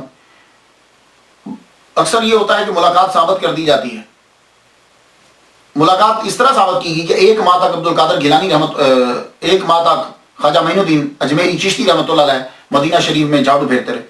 حضور صلی اللہ علیہ وسلم نے پوچھا کیا چاہیے تمہیں؟ کہا جی مجھے کسی ملک کی ولایت دے دیجیے۔ آپ نے فرمایا جاؤ، تمہیں ہند کی ولایت دے دی، لیکن دفتر جو ہے وہ بغداد میں ہے، عبد القادر گیلانی سے جا کے مل لو۔ آپ یہاں آئے، آپ جب یہاں آئے تو آپ کو معلوم ہوا، شیخ نجم الدین کبریٰ کے حوالے سے معلوم ہوا کہ آپ کوہ جودی پہ جا چکے ہیں۔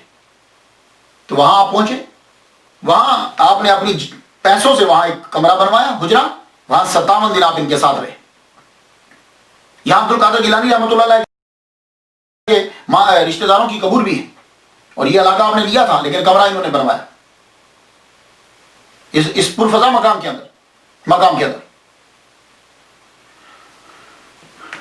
اور آپ بھی اس کمرہ میں ان کے ساتھ رہے۔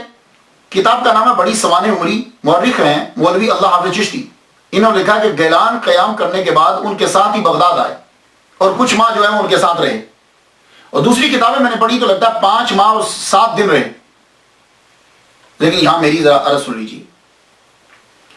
خواجہ معین الدین اجمیری چشتی رحمۃ اللہ علیہ کی ولادت 536 ہجری میں ہوئی ہے، اور عبد القادر گیلانی رحمۃ اللہ علیہ کی ولادت 470 ہجری میں ہوئی ہے۔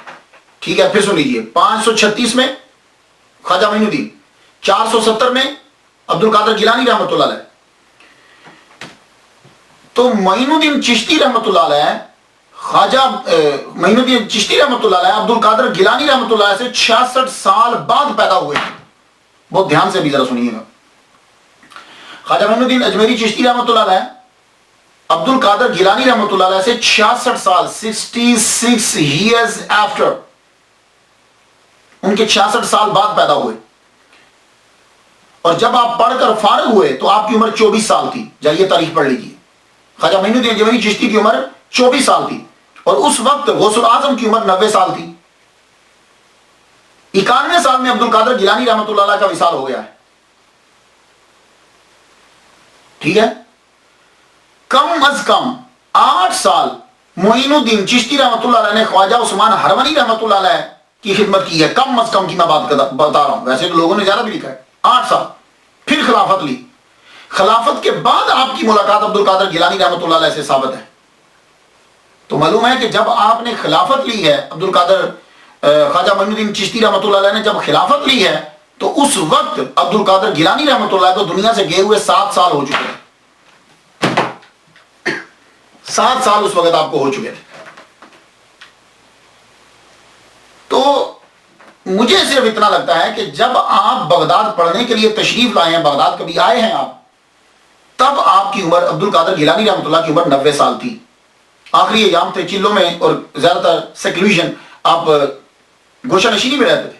تو یہ ہو سکتا ہے کہ آپ نے ان سے ملاقات کی ہو, اور وہ بھی ابتدا میں آپ نے ان سے ملاقات کی ہو. کیوں؟ اس لیے عبد القادر گیلانی رحمۃ اللہ علیہ رشتے میں خواجہ معین الدین اجمیری چشتی کے ماموں لگتے ہیں. تو ہو سکتا ہے کہ 90 سال سے قبل نہیں, 90 سال میں آپ کی ملاقات ہوئی اور اس کے بعد 91 میں آپ دنیا سے جو ہے وہ رخصت ہو گئے. یہ تو میں ویسے تاریخی حوالوں سے بات کر رہا تھا, ورنہ خواجہ معین الدین اجمیری چشتی رحمہ اللہ اور ان کو آپس میں ملنے کے لیے یہ ضرورت ہی نہیں ہے دنیا کی. آج بھی آپ میں سے جو ولی کامل ہیں بڑے, وہ جانتے ہیں کہ بغداد میں آج بھی میٹنگ ہوتی ہے.